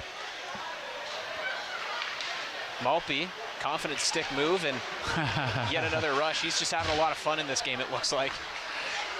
I don't doubt that, but I don't know that that's a play you want to do too many times where you're at the goal line right next to your net. Worked out. If you got the confidence to do it, not sure the coaching staff loves it, but oh boy, that was that. I don't think that was offside there, and rightfully Innisfil pretty upset with that one. Yeah, that was not offside. See the ref shaking his head. He knows he maybe called that one a little earlier than he needed to. Bit of a harsh one there, as Lucas Marshall looks to have crept in behind the defense. 9 goals for him on the year, and probably not one of the players on this Innisfil team you want to be able to let in behind the defense there. A bit of a lucky break for Alliston. Boy, I got to say, I'm not quite sure why that is. I don't know. Well, I mean, I understand that the play goes back to the other end when it's a offside, when it's a on-purpose play, but that certainly wasn't on purpose. I would say that was just the ref making the bad call. Anyways, all good. Hoppy trying to get to it first. Puck hopped off the kick plate, and Norman comes in. He's been pretty aggressive in this game. Leaves it. DeCastro behind the goal. He'll funnel it off the glass, and now a chance to break here for Innisfil. They've had a few of these rushes, but not much support. English, back come Alliston. Power dances to the middle. He shoots, and a good defensive stick there from Jake Norman deflects that puck into the glass. That play started in the defensive zone on Alliston. Jake English made a nice little play, beat the one guy, and then actually got on his horse and got up ice. Got into the neutral zone, made a pass, and drove through the middle, which is what allowed Power to be able to make that offensive play. If English doesn't drive the net, that doesn't drive the defenseman back. So nice play right from the defensive zone up by English. Jake Norman probably thankful that he's that height right now. Yeah, long reach. Got a stick on it for sure. Ben Taylor in on the draw. That one backhanded towards the net by McNeil. Paul Biskey's going to hold it on the right point. That shot didn't reach the goal. Taylor spin around shot. That didn't reach it. Another spinning shot. That time from Kerwin. Paul Biskey. He'll shoot low. Good pad save from Jerry. McNeil gave the puck straight to Kerr Polgar. He's going to carry it himself through the neutral zone. And that one's offside at the line with 1:12 to go here in the second period. Yeah, it's certainly, goalies have come up with some decent saves on both ends. A couple plays getting pucks to the net, and the way the feel is right now, somebody's going to get an ugly one here at some point, and hopefully break something open a little bit for either one of the two teams. Puck is helped along there. Chance to break, centering pass, they score! Tanner Kerr Polgar got loose in front of the goal. Unmarked there, just seemed to sneak in between the forwards and the defense, and he's able to tap one into a surprise Kevin Holleran's cage. Yeah, it was a nice play, nice goal. Always on Alliston's end, pretty weak defensive zone coverage, but that's obviously Innisfil is able to take advantage of it. Drive the puck wide, just slide through. Nobody's there, covering the front of the net. And it looks like Pachito's got his hands all over this one again. Great backhand pass there. Yeah, nice play. And with 1 minute to go in the second period, the Innisfil Spartans have jumped out to a 2-1 lead here after being down 1-0 early in this game. Let's see if Alliston can respond before the end of the period. Koish is going to play it low. He looks to receive one back. Power. Going to delay away from some defenders. Vitali holds it at the line, plays it to an open point. Pachito going to play it long. Protopappas giving chase. No icing on the play. Just under 30 to go in the period. Kelly, bit of a hopping puck there. Good dogged pursuit. Kerpolgar plays it for Protopappas, who could spin away from Vitali. Drury. Hoppy. He walks in. Center point, now the right boards. Vitali shoots, high shot, good save from Jerry. As the seconds here are going to tick off the clock in the second period, and the Innisfil Spartans are in front 2-1 on that late goal from Tanner Kerpolgar, his 5th of the season. And that's the only goal that separates these two sides at the second intermission. Yep. Pretty even game so far. I mean, both teams have been pretty sloppy at times, and Alliston wasn't able to take advantage of the power play opportunities they had in that period. And in turn, whenever Innisfil got their opportunities, they will take advantage of it. Well, the play certainly opened up towards the end of that second period. Exactly what you want to see. Makes for a good broadcast always. But it's the Innisfil Spartans that find themselves leading 2-1 here at the second intermission. We will be back shortly for more coverage on this game between Alliston and Innisfil.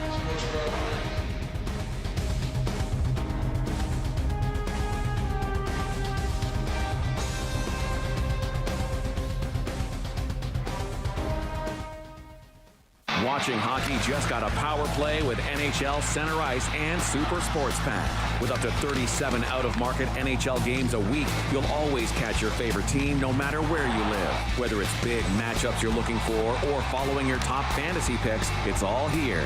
NHL Center Ice, part of the Rogers Super Sports Pack. All this for only $35.95 a month. Say Super Sports Pack into your voice remote to order. Ho, ho, ho, ho. Hey, kids, it's that time of year. Join us on Rogers TV for Talk to Santa. Give us a call and we'll have a chat. Ho, ho, ho, ho, ho, ho.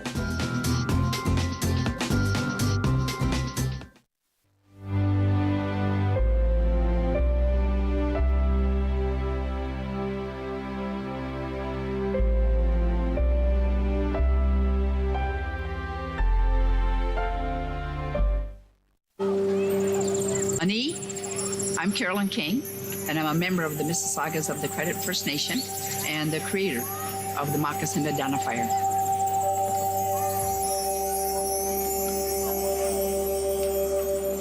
Philip Cote, an artist in Toronto here, took and redrew real moccasins. We're starting over with the children.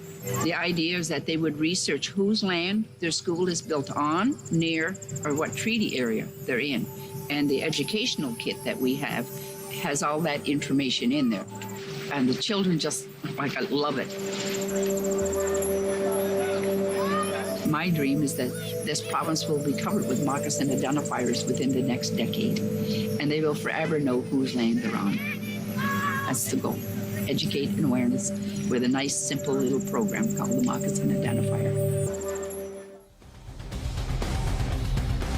Back inside the new Tecumseh Rec Center here for this game, and it's the Innisfil Spartans leading 2-1 here at the Innisfil, here for the Innisfil Spartans, and that late goal from Tanner Kerpolgar is all that separates the sides right now, as Nick Robinson, Darren Shannon here to bring you more coverage of this game. And Darren, the play sort of opened up towards the end of that second period, and that led to some pretty good chances from both sides. Yeah, for sure. I mean, as a fan or somebody watching TV, it's better to watch those kind of plays. As a coach, I would imagine on both ends of the ice, both coaches are more worried about the defensive side, which is a little bit weak. But at the same time, that's what's exciting. That's what makes the game go. And relative to all the other stops and starts that were happening, it was kind of nice to see some flow to the game.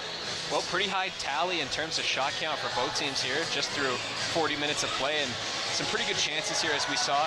That Kevin Holleran was particularly good in that period when he had to be. Yeah, that was at the end of that power play. He made a couple really big saves there. Here's a 2-on-1 Mulpey at the end of that same power play. Penalty kill, I'm sorry. Made a nice little save there, Jerry. Same thing here. It's a nice little play coming in. Trying to see what happened there. Another couple opportunities there that Halloran made a big save on. This here, I think, was Power coming wide, making a play. English on the power play coming down there on the slot. And Aiden Jerry was particularly good for Innisfil as well when he had to be. He was really tested, especially on the power play, as we saw a couple of those chances there. Right there, Mulpey trying to drive the net. McConey made a nice play, and Jerry just got a stick. Here's another really nice play. Power off a pass from Hoppy. Puck's bouncing around the net, just couldn't get a handle on it, which is a power play opportunity on Alliston's end. And we're going to see the goal very shortly here, but it was Owen Pachito, who we mentioned earlier in the game, who had pretty much all to do with how that goal eventually ended up going in. Yeah, there's an opportunity on Power again. English drove the net, which really created drive the defense back. There's the second goal for Innisfil right there, and as you said, Dakota drove the puck wide, just drove it, sort of laid it into the slot nicely. Well, besides the two goaltenders that have been pretty busy, is anybody else catching your eye in that period? I mean, hey, like you mentioned, Pacoda's actually had a pretty good game for Innisfil's got a goal and assist and scored the first one and was able to obviously drive the second one and make a play. English has made a couple nice breakout passes, drove up wide, drove to the net on the one play there to create another scoring opportunity. And I think Mulpey's also had a pretty solid game on Alliston's end as well. Well, they're going to be the players that Alliston is going to look to get them back into this game, which they're now down 2-1 to the Innisfil Spartans. When we come back, we're going to have some more coverage from you in this second intermission. We'll be back shortly from the New Tecumseh Rec Center.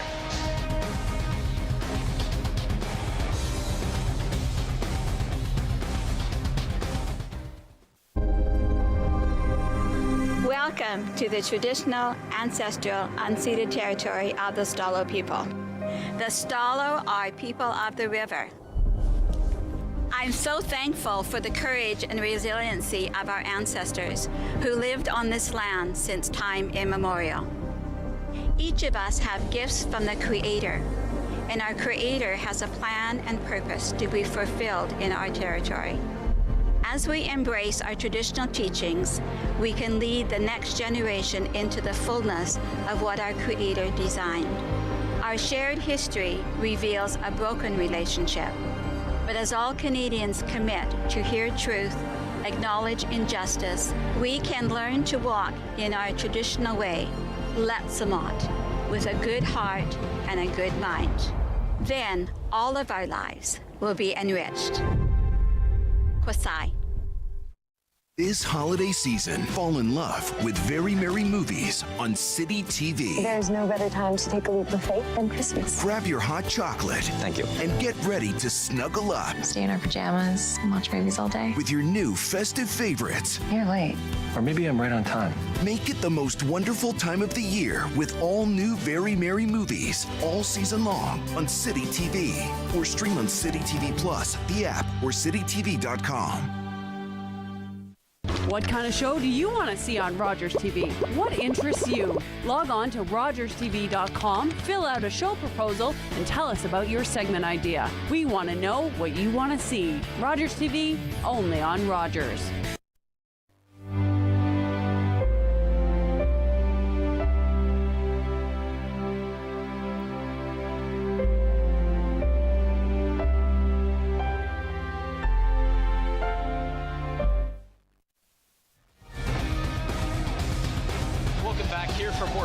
During the second intermission of this game between Alliston and Innisfil, as we take a look at the shot count. It was Alliston who put 18 shots on net during that second period, but couldn't find a goal, and 1 in 10 for Innisfil went in. Darren, as we take a look at the scoring summary so far in this game, was that late goal from Tanner Kerr-Polgar that separates the two sides right now. If you're Alliston, do you just encourage more of the same at this point? Because they're getting a lot of chances, and eventually one has to go in. Yeah, I mean, keep doing it. Keep doing it. Try to do the right things. Try to get pucks to net. Try to get an ugly one here, tie it up, and see if you can build off that.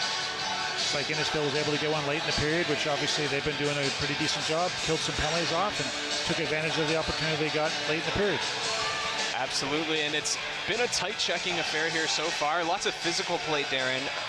We saw more in the first, but still, players like Jake Norman on Innisfil able to step up and make a bit of a presence, at least in the defensive zone. Yeah, no, he laid the body out really nicely.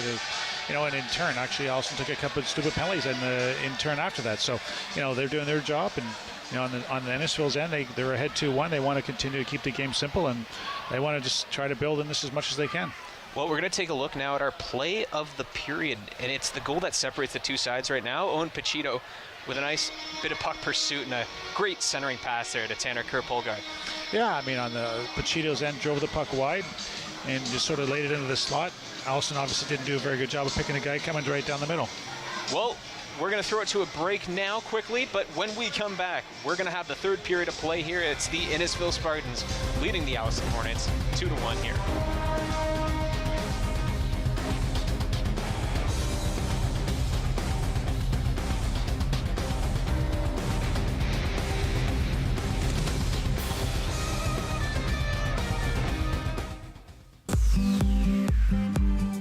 Hi, I'm Lise McCourt, the president of the RVH Auxiliary.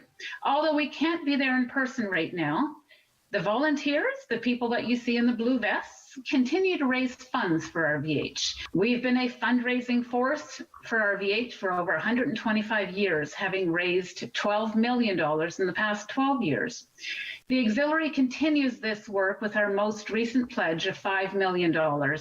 All proceeds go to patient care at RVH. Our jackpot draws will be held monthly with early bird prizes for each draw. In our first jackpot draw, the winner took home over $36,000. The early bird prizes include a combination of cash and gift cards supporting local businesses. The Auxiliary raises funds to help ensure that when our loved ones need care, they have the best available right here in our region. So buy your tickets early and don't miss out on your chance to win. Do you have something to share? Let everyone know about your next meeting, your need for volunteers, or your fundraising event on the Rogers TV Community Billboard. Send us your words and we'll bring them to life on Rogers TV and rogerstv.com. When it's time to spread the word, go to rogerstv.com to add your announcement to the Community Billboard.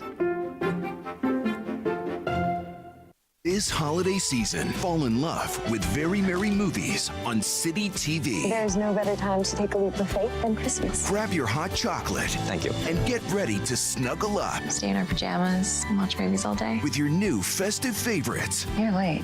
Or maybe I'm right on time. Make it the most wonderful time of the year with all new Very Merry Movies all season long on City TV. Or stream on City TV Plus, the app, or citytv.com.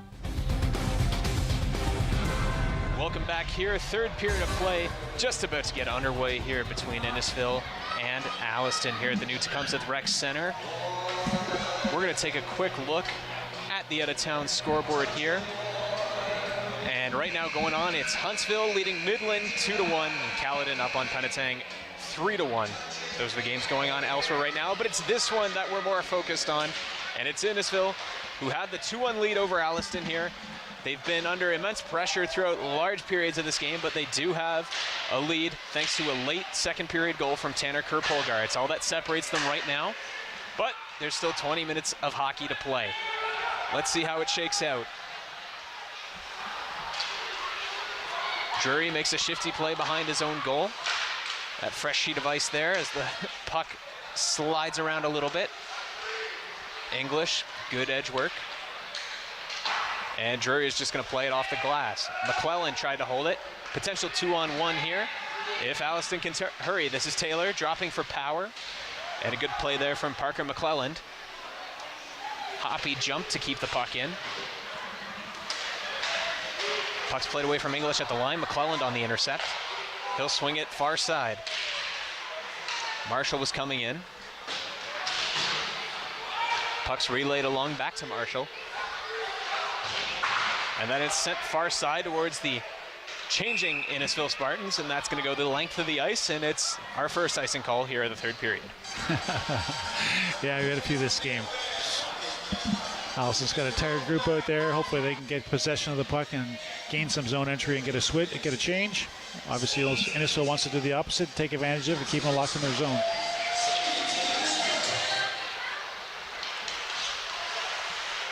English going to play it back for his defensive partner, Drury. Up off the boards, Power. This line's been pretty solid all night. Ben Taylor, he shoots. That didn't reach the goal. And then a backhand try on the follow-up from Power.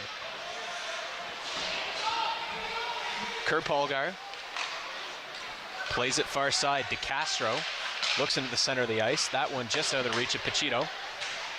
Taylor knocked down. Gets the play up, though. Coming in, shot, rebound. Oh, and it just skips wide of the goal. Andrew Malpe with a good chance. Kerpolgar back the other way. 3-on-2 for Innisfil if they can hurry. Pachito around his man. He's going to wrap the goal, throw it into the crease, and he just couldn't reach the stick all the way around there, but a dangerous rush once again from Owen Pachito. Norman shoots. Hard shot. That missed the goal. Yeah, it's a nice rush. DeCastro back on it. He'll just play it off the boards. Paul Biskey up back into center ice, and DeCastro's back on it. Plays it out of the reach of Malpe. Paul Biskey.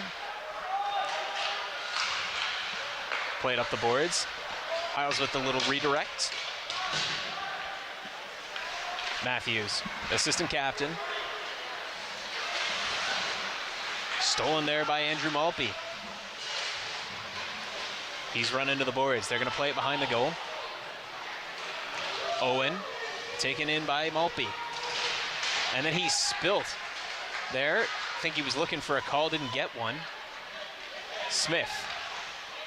He'll just chip it away from the bench. And here's Shannon. He'll swing it as Innisfil, or Alliston rather, make a change. Malpe now. And that one just offside. Yeah, again, neither team's really sort of been able to grab a hold of anything here and get some confidence and get some momentum here to start the third period.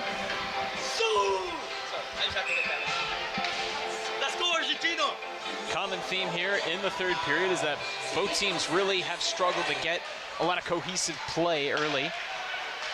But if it's anything like the second period, we're going to expect this one to open up big time.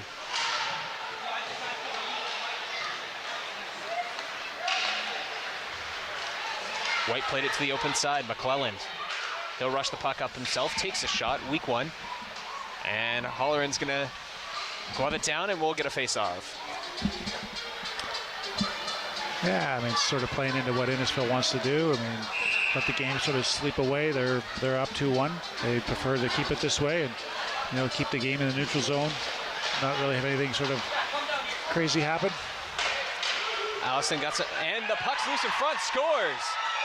And it's another play that just eludes the Alliston Hornets as that one came in from the point. Couple of whacks at it out in front. But Joshua Byers going to get the loose puck, collect the change, and deposit it into the top right corner. Yeah, it's face-off in your own end. Obviously got beat to the front of the net. Nobody's covering the man. English is on the guy on the boards and then just gets beat back to the front of the net. Puck goes to the net.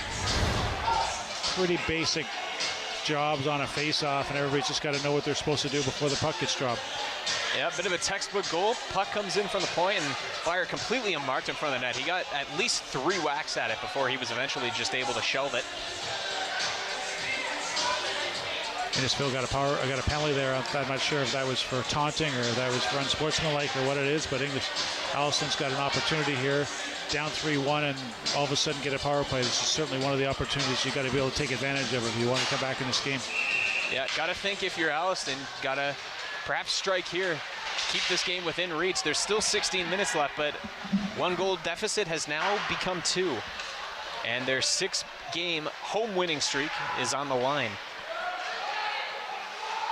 Delayed offside as that puck is sent into the crowd there, and hopefully everybody's okay, but that one was just fired straight over. Yeah, it's just barely went over the glass. Looks like everybody's okay. Young little girl who's sitting in that seat there. Looks like she's okay.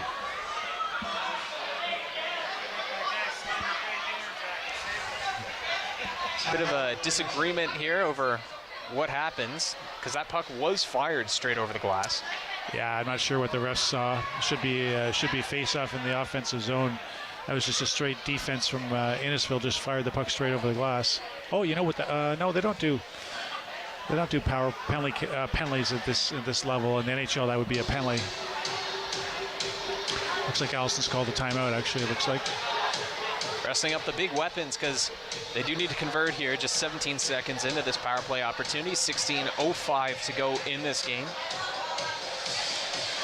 As mentioned, they do have a 6-game winning streak here on home ice and a pretty good personal record against these Innisfil Spartans. So looking to keep a couple of things alive at least, but they're going to have to battle hard to do it.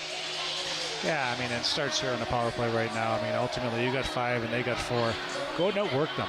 You know, as opposed to standing around waiting for somebody else to go get the puck, you got to actually outwork the team and go get the puck first and then worry about setup and all the rest of the good things that happen on a power play. Innisfil themselves have lost their last 3 road games, so they put in, either way, a pretty impressive performance here on the road. As Power is going to take it himself. He delays, now throws it into the center. That one's backhanded, it gets past Drury, and an open break now. Lucas Marshall takes a peek behind, and he sort of bobbled the puck, and a good save there. Holler, an important one, as Marshall took a peek behind, but just couldn't settle the puck down. Now Taylor's going to drive it towards the front of the net, takes a deflection in front. He'll hold it on the left boards. Taylor gets it back, walks in, he scores! On the backhand, Taylor's got 2. And Alliston is back in this one. It's now 3-2 on a great individual rush from Ben Taylor.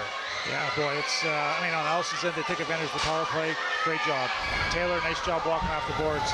They won a battle, 2-on-2 battle on the boards. Taylor and McCone versus 2 Innisfil guys. Puck slides out, and Taylor just took the puck to net. Great job. Same time, nice save value Howland on the other end, because there was a breakaway at the other end, which could have made that thing for game 4-1. But on their end, they took advantage, and that's how the game goes. Well, that's just how the hockey ebbs and flows. Big chance one and goal at the other always happens.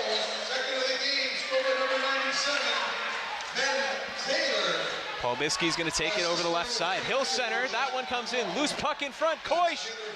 Goaltender way out of the goal.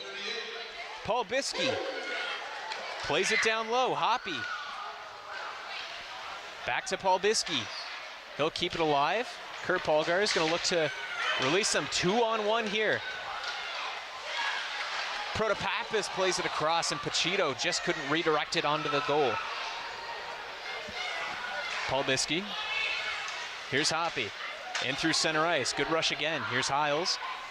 Patient play, delays. Koish. Hiles shoots. Great save from Jerry. Had to be alert. Was a nice save. Bit of a broken play. Puck came out to him. We got the puck away real quick. This game opening up once again, as that one's offside there. Just a step ahead of the play was Owen Pachito. Yeah, a couple decent scoring chances on both ends there. Nice saves, both goalies.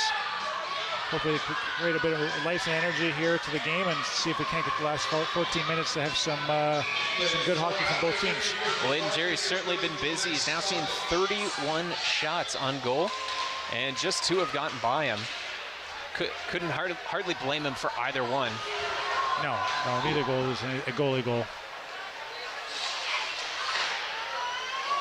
Loose play at the line here. Good potential rush for McNeil and a great defensive play that time. That was Ryan Matthews. Pretty much broke up a potential 2-on-1 if that one got past him. Puck's redirected into the neutral zone.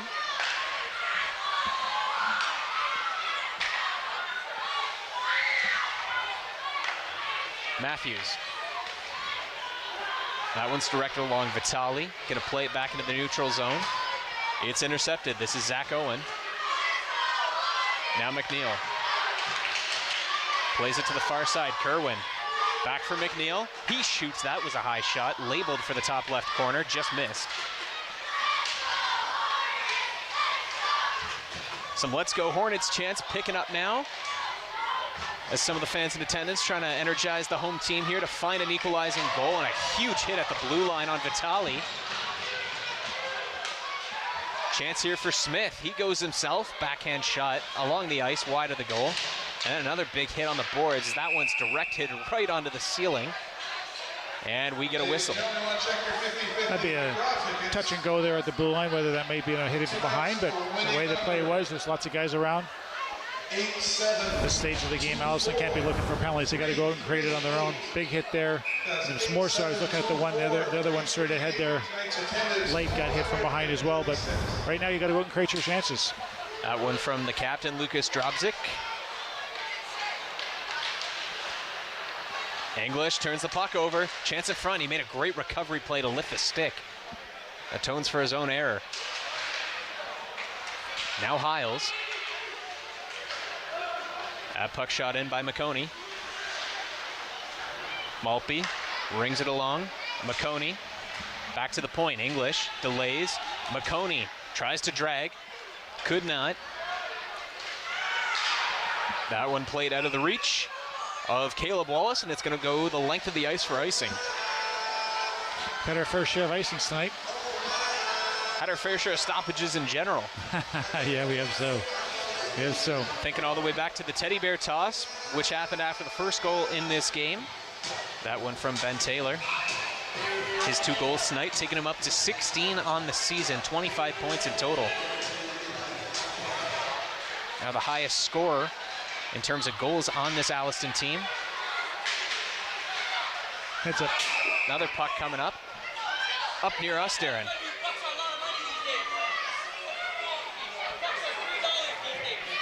Nice. Still got 12 minutes left here. Both sides of the both teams want to, still be strong. Innisfil wants to make sure they get pucks in deep. Don't turn anything over. Don't create any outnumbered scenarios. And Alliston's got to win some battles and get pucks to net. See how the rest of this game shakes out here. Hoppy had to keep his head on a swivel there as Jake Norman, who's had his fair share of big hits in this game, looked to deliver one on him. Paul Biskey's going to play it to the open left side. Power in over the line. Taylor driving the goal. Power shoots. That's a high one. Off the stick, or off the mask rather, of Jerry. Hoppy looking to keep it alive. He fell. Kurt Polger is going to play it just outside of the zone.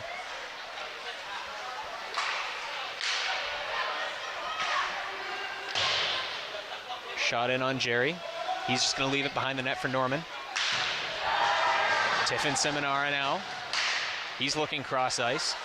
Stick in the lane. Paul Biskey dealing with it now. 2-on-1 chance. Marshall, he's looking to center. Great recovery play from Paul Biskey to get in front of that one.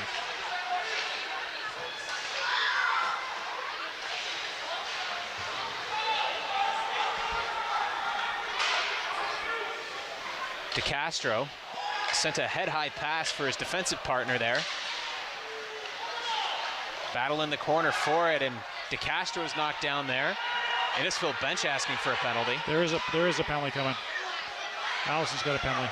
Yeah, it looks like it's going to be interference behind the play as DeCastro was knocked down. Play to an open side. That's going to go the length of the ice for icing, but it's going to be a penalty to the Alliston Hornets and a chance for the Innisfil Spartans, who already have a power play goal in this game.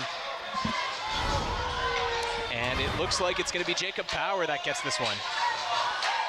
Yeah, those are tough ones. Offensive zone, not near the puck. Those are the ones you better kill off. Perhaps, if not even for the hit, at least the cross-check after. Yeah, I think it was a roughing, roughing or whatever. But again, those are ones that coaches are never happy when they look at those on the video after. Well, this is a big kill. Pivotal time of the game, just under 11 minutes to go here in the third period. Puck is played along the boards. Kelly holds it at the line on the backhand. Pachito. Protopapis looking to center it. Touch play. Good strong play on the stick from Mark Koish, and he'll fire at the length of the ice.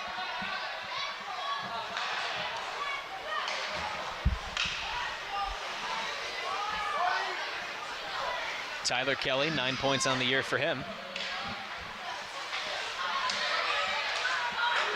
Played in over the line. Kurt Polger looking to drag it. He's got a goal in this game. Kelly, saucer pass, couldn't be settled. Protopapas now delays, backhand pass across the ice. And an attempt to hold it at the line there didn't work. Here comes McNeil. He's got Koish with him. McNeil shoots near side. Good save. Aiden Jerry, top of the crease. Good job by the Innisfil D-man playing the middle there. McNeil was looking for a pass all the way down the ice, and the defenseman held the middle really well. Matthews with a nice little spin move. Pachito, a little bit of a soccer play. Appropriate given that the World Cup is ongoing right now. Yeah, a couple pretty exciting games today. Played in through the center. Now along the near side. Battle in the corner. 3 Innisfil skaters in there as they reset now at the point. McClelland is going to look for Matthews. He'll walk in. He'll shoot, looking for a stick. Just deflected over.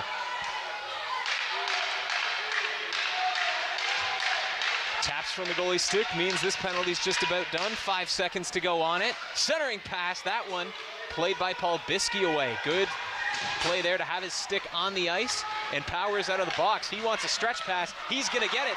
Here comes Power. Delays, shoots, and a good shoulder save there from Jerry. Yeah, nice play. Nice pass. Nice pass by Paul Biskey. Get his head up and actually see the play.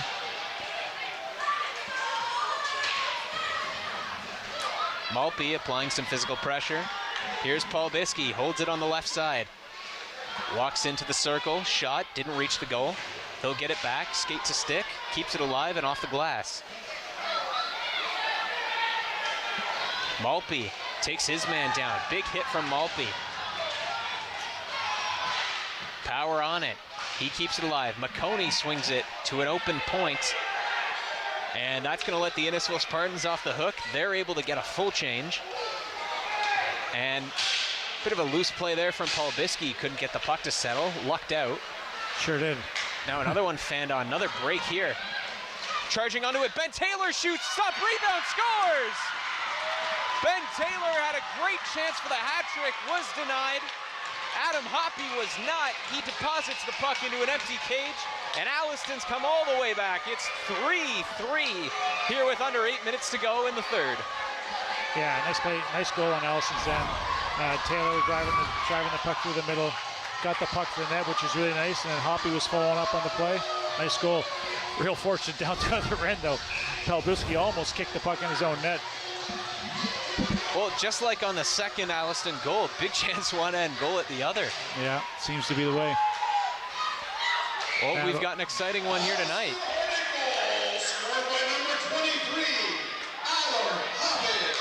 Hoppy's back on it. Broken up by Owen. He'll flick it to the point. Held at the line by Drury. That time another reach of Hoppy. Powers back on it. Good pressure from this night. All line all night. They finally get their reward. English. He'll walk in and shoot. That one's blocked. English back on it. Defenseman acting as a bit of an offensive rover. Drury breaks it up and then fires it back in the center of the ice. Took a deflection. No icing. As DeCastro plays it for Owen. He fanned on the clearance and got a lucky break. Drobsek shoots that one over the goal. Back comes Kerwin. Loose pass. He gets it right back, though. No offside. McNeil from a tight angle shoots that one off the glass. Stepping in is Vitali. Plays it through the center of the ice. Shannon stepping in. Swung it towards the goal. Taking a couple of hawks. Shannon's on it. Makes a good play at the line. Shannon trying to dangle. Then he swung it towards the goal. This is Pachito. He can't get the puck out. Good keep at the line from Vitali. First with the skate, then with the stick. DeCastro. Fantastic pressure now here from Alliston. They've had the better of the play definitely in the last 5 to 6 minutes. Certainly a good follow-up shift after scoring a goal. It's what you want to be able to do is be able to create some momentum and hold it. DeCastro is going to play it off the glass. Shannon is first to it. He absorbs a hit from Tanner Kerpolger.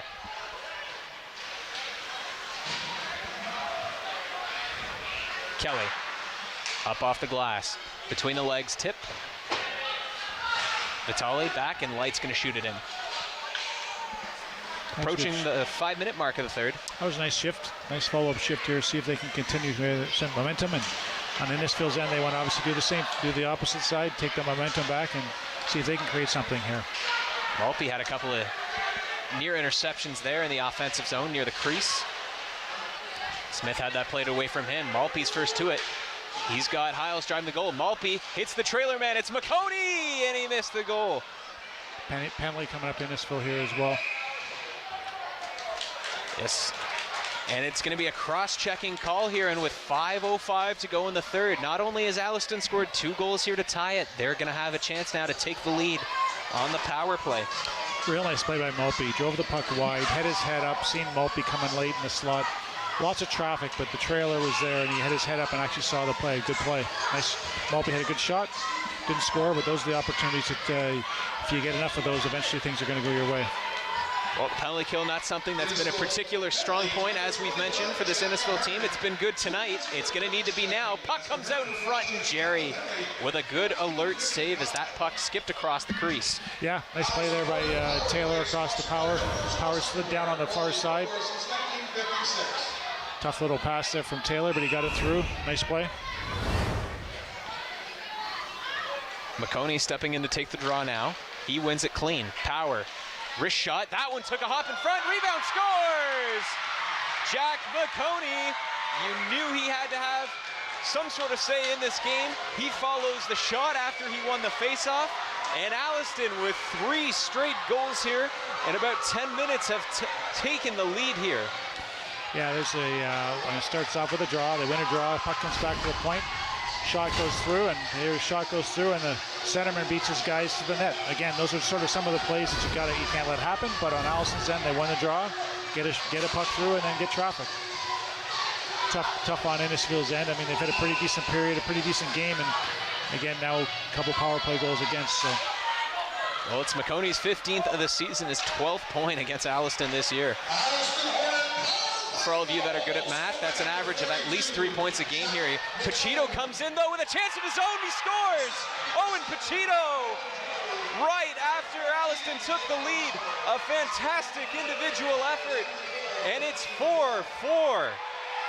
So nice follow-up on Innisfil's end. I mean, that's just a straight one-on-one. Defenseman gets beat from the outside in, and, the next thing you know, Pachito makes a real nice goal.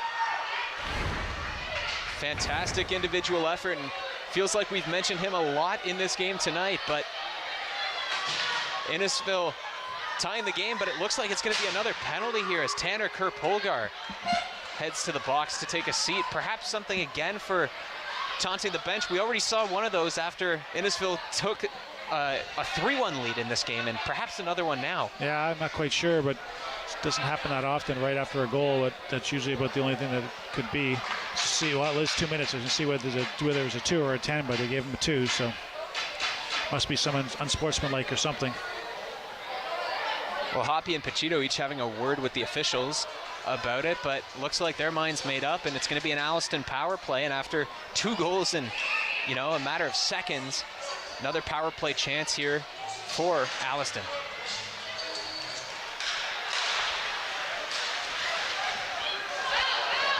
Here's Pachito, chance to drive the goal again. He's tripped up, he draws a penalty right away. That is textbook A+ penalty killing there from Owen Pachito.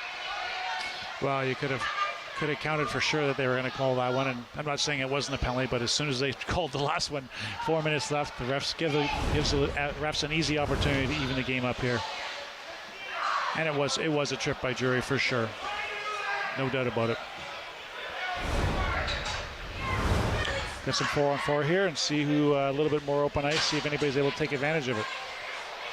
Well, we promised an exciting one off the top of the air, and this game certainly delivered. 37-27, the shots on goal for Alliston. 4 goals aside here, and 4.5 minutes to go in this game. Not quite sure what setup Alliston has, whether they got 3 forwards and 1 defenseman, or I'm not sure what they got going on here. Paul Biskey played it in. And there's the announcement confirming it was unsportsmanlike conduct assessed to Tanner Kerr-Polgar after the tying goal. So second time in this period for Innisfil that they've been assessed a penalty of that nature. Yeah, it's a tough play there. Innisfil guy didn't realize they were 4-on-4. He thought they were still killing the penalty. Iced it straight down. So now Alliston's got face-off in the offensive zone. 3.5 minutes left. See if they can take advantage of it. Innisfil's going to have to win or draw here and try to get reset. McConey out to win the draw. He did, just didn't get very far. Yeah. As Protopappas now is going to regroup in his own zone. That one fired by McClelland. Pass over. Tipped in and chased down by Luke Szabo. Maltby's going to fire it rink wide for McConey. He'll leave it. Intended pass for Maltby, nearly intercepted. And here he goes, dashing to the races, as he has many times in this game. McConey couldn't settle the puck down. Potential 2-on-1 here, now 2-on-2. And a good play there from Paul Biskey to intercept Protopappas, who then nearly got the puck back. Paul Biskey walking in, 3-on-2. He'll just chip it and chase it. Power has his stick lifted, and here comes Smith. Smith, 1-on-2, backhand shot, weak, good save from Holleran. Paul Biskey plays it back behind the goal for Power. Now 2.5 minutes to go in this third period. Innisfil with 10 seconds of power play time, and Alliston just content to hold on to the puck for the duration of that. Smart play by Hoppy. And out of the box comes Drury. He'll take the pass. Hop into the rush himself. Tries a drag play as a couple of Hornets spill. Tiffin Seminara plays it to the open side. That puck is fired in.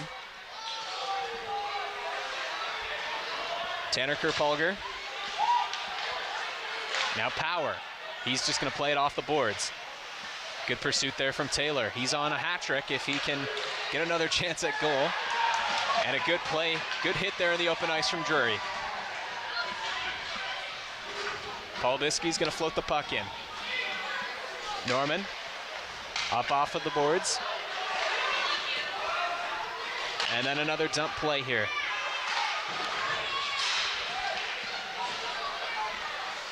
Dangerous backhand centering pass there, intercepted. Taylor having to bring it both offensively and defensively in this game here, and that's a play a coach will love at this portion of the game. Yeah, for sure.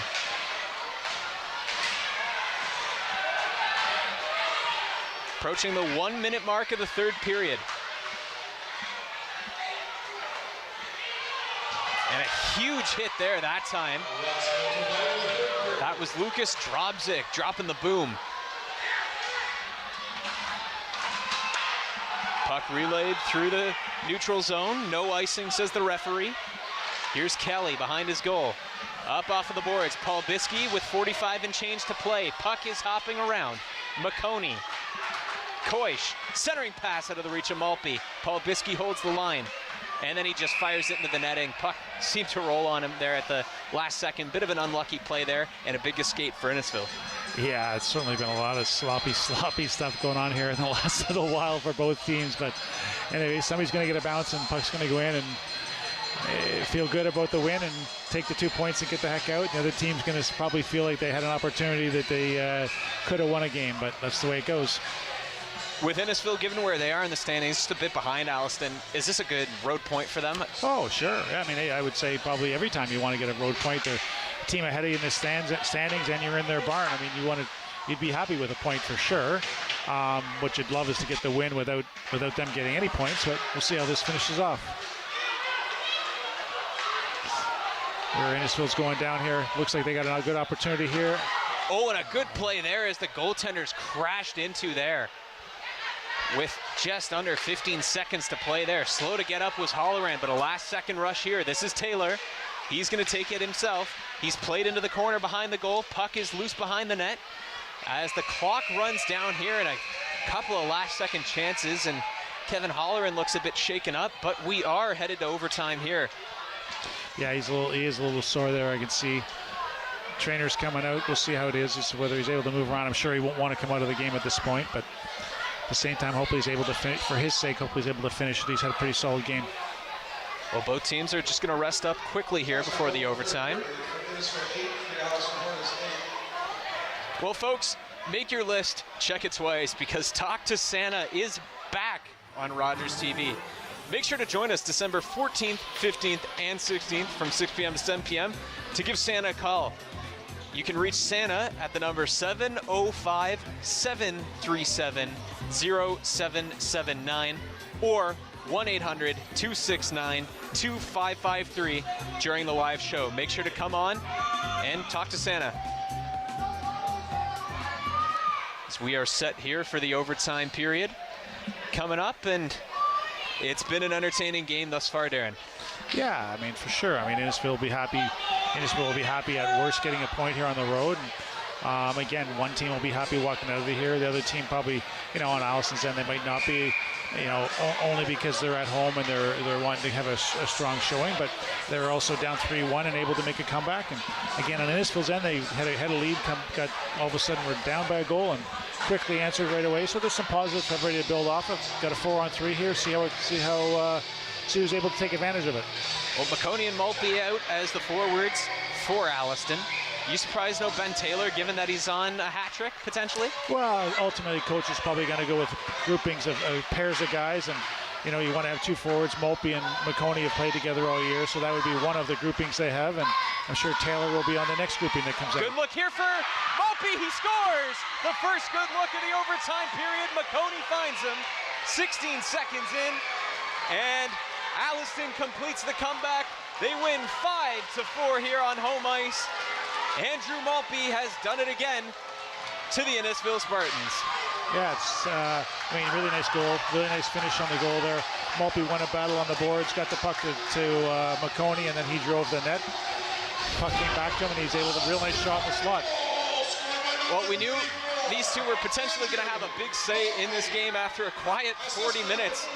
They came up big in the third period, and there's the winning goal from Maltby. Great finish from him. Yeah, it's good. Alliston will be happy on that end with the win, and certainly in Innisfil's end, I think there's lots of stuff they did positive that they could carry on and move forward with as well. Well, Alliston certainly didn't make it easy on themselves, going down 3-1 in the third period. And Innisfil, despite the fact that they did lose a 2-goal lead with 10 minutes to go in the game, like you said, Darren, lots of positives they can take. Coming to a team like Alliston that has played so well, so consistently all season, putting together by far their best performance of the season against Alliston in the 4 games they've played each other. Yeah, for sure. Certainly they want the win. They certainly do. But coming in off the road on a road game, they have some bodies that were injured. Truly, they got a point. They're much better result than they have the last couple times they played. So those are all positive things to build off of. Well, the Alliston Hornets improving now to 17-3-1 on the season, and Innisfil falling to 10-11-1. It's their first overtime loss of the season as we take a look at the shots on goal. And, despite the fact that the third period was by far the highest scoring of the game, the fewest shot total in that third period compared to the other two. As we take a look at our scoring summary, and it was Ben Taylor who got us going early with the teddy bear toss goal 7.5 minutes into this game. And Owen Pachito soon leveled it, and Tanner Kerpalker gave Innisfil the lead late in that third period. And then it was, essentially the wide open play in the third period that we saw towards the end of the second that really brought the goals in the third period. Innisfil jumping out to a 3-1 lead. As we see there, it was Joshua Byer who scored his 4th of the season, but then out came Alliston. That seemed to wake them up because just a minute later, Ben Taylor got his 2nd of the game on that backhand shot. Hoppy, the captain, scored just 7 minutes after that to tie the game at 3. And Jack McConey had his say on the power play with his 15th of the season to take the lead 3 minutes after that. But that was not all said and done for the Alliston Hornets. They didn't make it very easy on themselves. First, it was Owen Pachito who leveled the game before Andrew Maltby, one of the players we talked about earlier on in this game, who ends the game in overtime with his 12th of the season. Yeah, no, it was good. It was an entertaining third period for sure, and back and forth. Innisfil up by 2, Alliston up by 1. Both teams responded well, and obviously Maltby got the overtime winner, which is great for them. Well, if I'm a betting man, Darren, I think I know what the play of the game is going to be here as we take a look at that next. Yeah. battle on the boards. Maltby gets the puck to McConey, drives the net, gets the puck right back in the slot on a 3-on-3 with some room, and wastes no time scoring on it. Yeah, nice goal, nice shot. Tough one on Innisfil's end for sure. Have to show a lot of composure in that spot in that stage of the game, but just 16 seconds into overtime, it is the Alliston Hornets that come away with the 5-4 victory here. Well, that's all from the new Tecumseh Rec Center. I've been Nick Robinson, joined alongside by Darren Shan. We thank you for joining us here on Rogers TV. It's the Alliston Hornets with the 5-4 win over the Innisfil Spartans.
Beautiful spot, honey. You really. I do not love living in the middle of nowhere. I like to live. So that's what you tell your mom. You live. You tell your mommy you live in the middle of nowhere. I want to live in the big city, Mom. Well, you know something? Let me tell you something, Bella Brave, Bella Thompson. Birthday coming up soon. You are gonna live in the big city. Can you give me the arms? Give me the arms. You're gonna live in the big city, girl. Okay, hold on. I can't do that. Hold on. Wait a minute. Oh my God. Yeah, oh my God. Too much inspiration. You're really good. You are awesome. Now, when you go to the hospital, how many times do you go to the hospital? Do you go a lot? At home, we go once or twice a week. Once or twice a week? All right. And is there some times that you go overnight and you stay at the... the Ronald McDonald House? Yeah. Yep. And what's that like?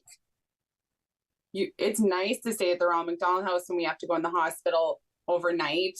They help us out a lot with lowering the costs and feeding the families their meals and making it fun for the kids. And when we have to stay in hospital, I know you really enjoy Child Life. Yes. The characters and the clowns that make things really fun for the kids. And it's really nice to see that even though Bella's had so many nights in hospital, she looks forward to it. It doesn't scare her. Wow. That's amazing, honey. You know something, Bella? Can I tell you something? You are such an inspiration to many, many children. Do you know that?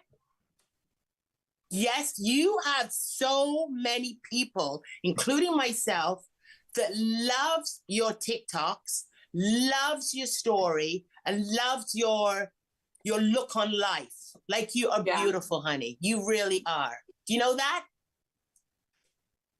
Well, you are. You are gorgeous. Yeah, Dad's home. What did she say? Enjoy. Dad's home.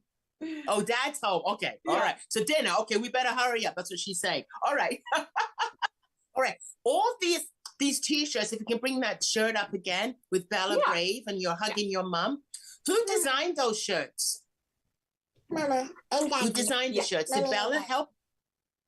Me, mostly Lyle and I, and then we would consult Bella on what she likes and didn't likes and colors, and Wasn't there a unicorn? Yeah, that's in the works. Sometimes we'll have other products that aren't just apparel too, and Bella will have her input on those. Okay, all right. Who took all those beautiful pictures? We should do Bella and Brave shorts. Shorts for the summer? Yeah. Oh, shorts for the summer? Sorry, I missed that. Okay, so you have and winter skirts. And skirts and dresses. Yeah. You have dresses too? No, And skirts. we're thinking about maybe designing them for next season. Shorts, skirts, and dresses. Okay, which one do you like? The shorts or the dresses? Which one do you like? Which one would be your favorite? It's kind of, I really want to pick dresses. Yes. Yeah. Oh, all right, honey. Okay, so I'm going to ask you something here now. All right, and it's very dear to my heart because I can tell that you have a very special relationship with your mommy, Bella. Yeah. Right? Yes. So what is it that you love about your mommy? Love her. You love me? Well, how come? Or what Joy said, what do you love about me? Yes. What do you love about your mommy? Do you think of anything? What do you love about me? What did she say? What do you love about me? Oh, what do I love about you? No, Mom. No, me. What do I love about you? But Joy wants to know what you love about me. What do you love about me? I love your humor and your bravery a lot. Mm-hmm. Yeah. I love you. What? You love my funny? Funnies? Does Mom makes you laugh a lot? Good. Okay. How does she make you laugh, Bella? How does Mommy make you laugh? Funny contest. Okay, I'm going to try serious face for you, Mom. Okay, serious face.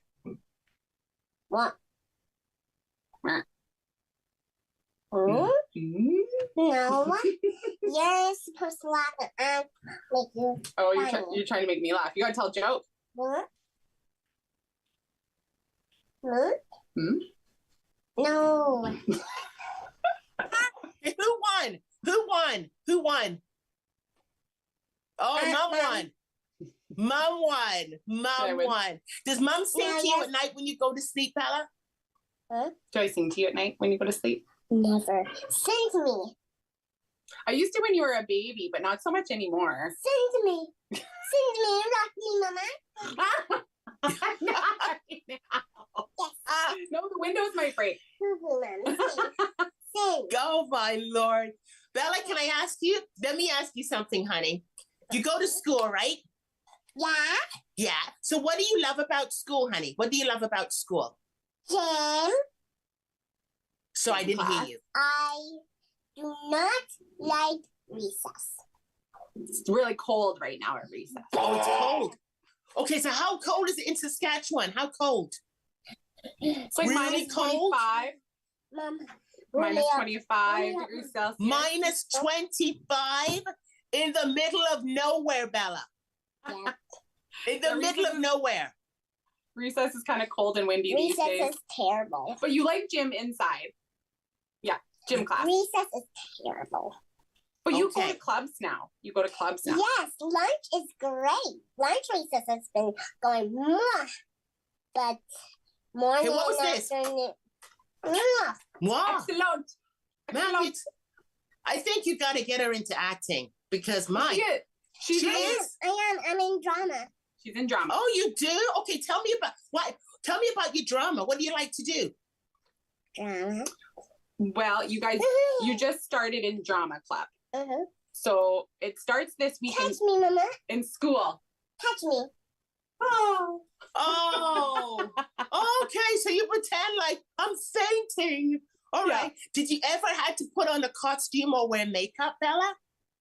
I've actually never done drama club. Well, you did. You haven't done drama club, but you did some acting with your class last year. Remember the play you guys did? Oh yeah. You've done some plays. That was embarrassing. 100 races were like totes. Oh my gosh. You are too much. Is there any time, is there a special time that you go to bed, Bella?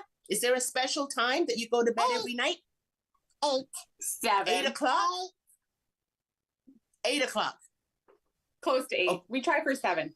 Well, we have to start your IVs at 7. Yes. Can we just pick me up at 7 and go to bed at 8? We usually do that. Yeah. All right. And how many IVs do you get before you go to bed, pretty girl? 1. Yeah, and it runs overnight. And that stays in overnight. Yeah. And you sleep okay with it, Bella? You're good with it? You're good with it. And tonight I don't have TPN. Yay! No. Hey. Some nights she doesn't have to. No. Yeah. No. You're very special, honey. I know I keep saying this to you all the time, but you are extremely special, Bella. We're coming down to the end of the show, pretty girl, right? So is there anything you want to say to the viewers before I say bye? Buy my merch. Buy my merch. Wait, no, okay. Call those funds. Ring those funds. Ring those funds. We're not doing the telethon anymore. We were a part of a telethon in for our local hospital a couple weeks ago. So ring those funds. Ring those funds. Ring those funds. Okay. All right. So we got to buy the merch. So where do we buy the merch? Excuse me. Where do we buy the merch? Where do we get it? Bella Brave. Bella-brave.com. Bella-brave-.com. Okay. Yeah. All right. And on 30 to 50% of every purchase goes towards helping Bella and her medical costs. Awesome. And on that note, okay. On that note, I got to let you go. All right. So give me the hearts. Give me the hearts. Love you guys. Bye-bye. 17, you got a dream, I have a family, a house and everything in between. And then suddenly, it's 23 and then we got pressure for taking the life more seriously. You got a dead end job, so you got bills to pay. Have our friends and our enemies. And now I'm thinking back to when I was young, back to the day when I was fun.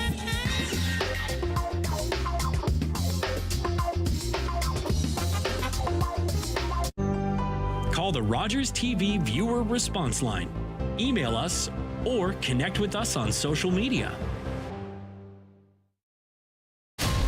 Final battle. How does one prepare for such a thing? What in the world? The Ring of Jericho era has begun.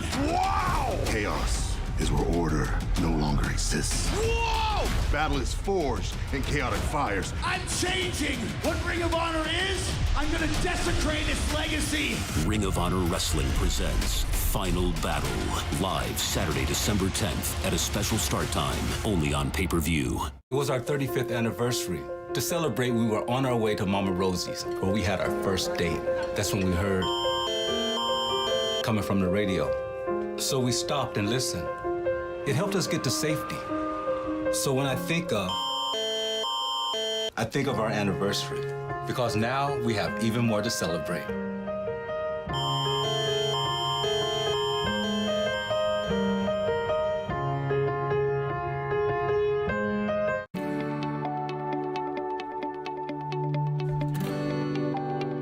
This is Rogers TV, Borden Alliston.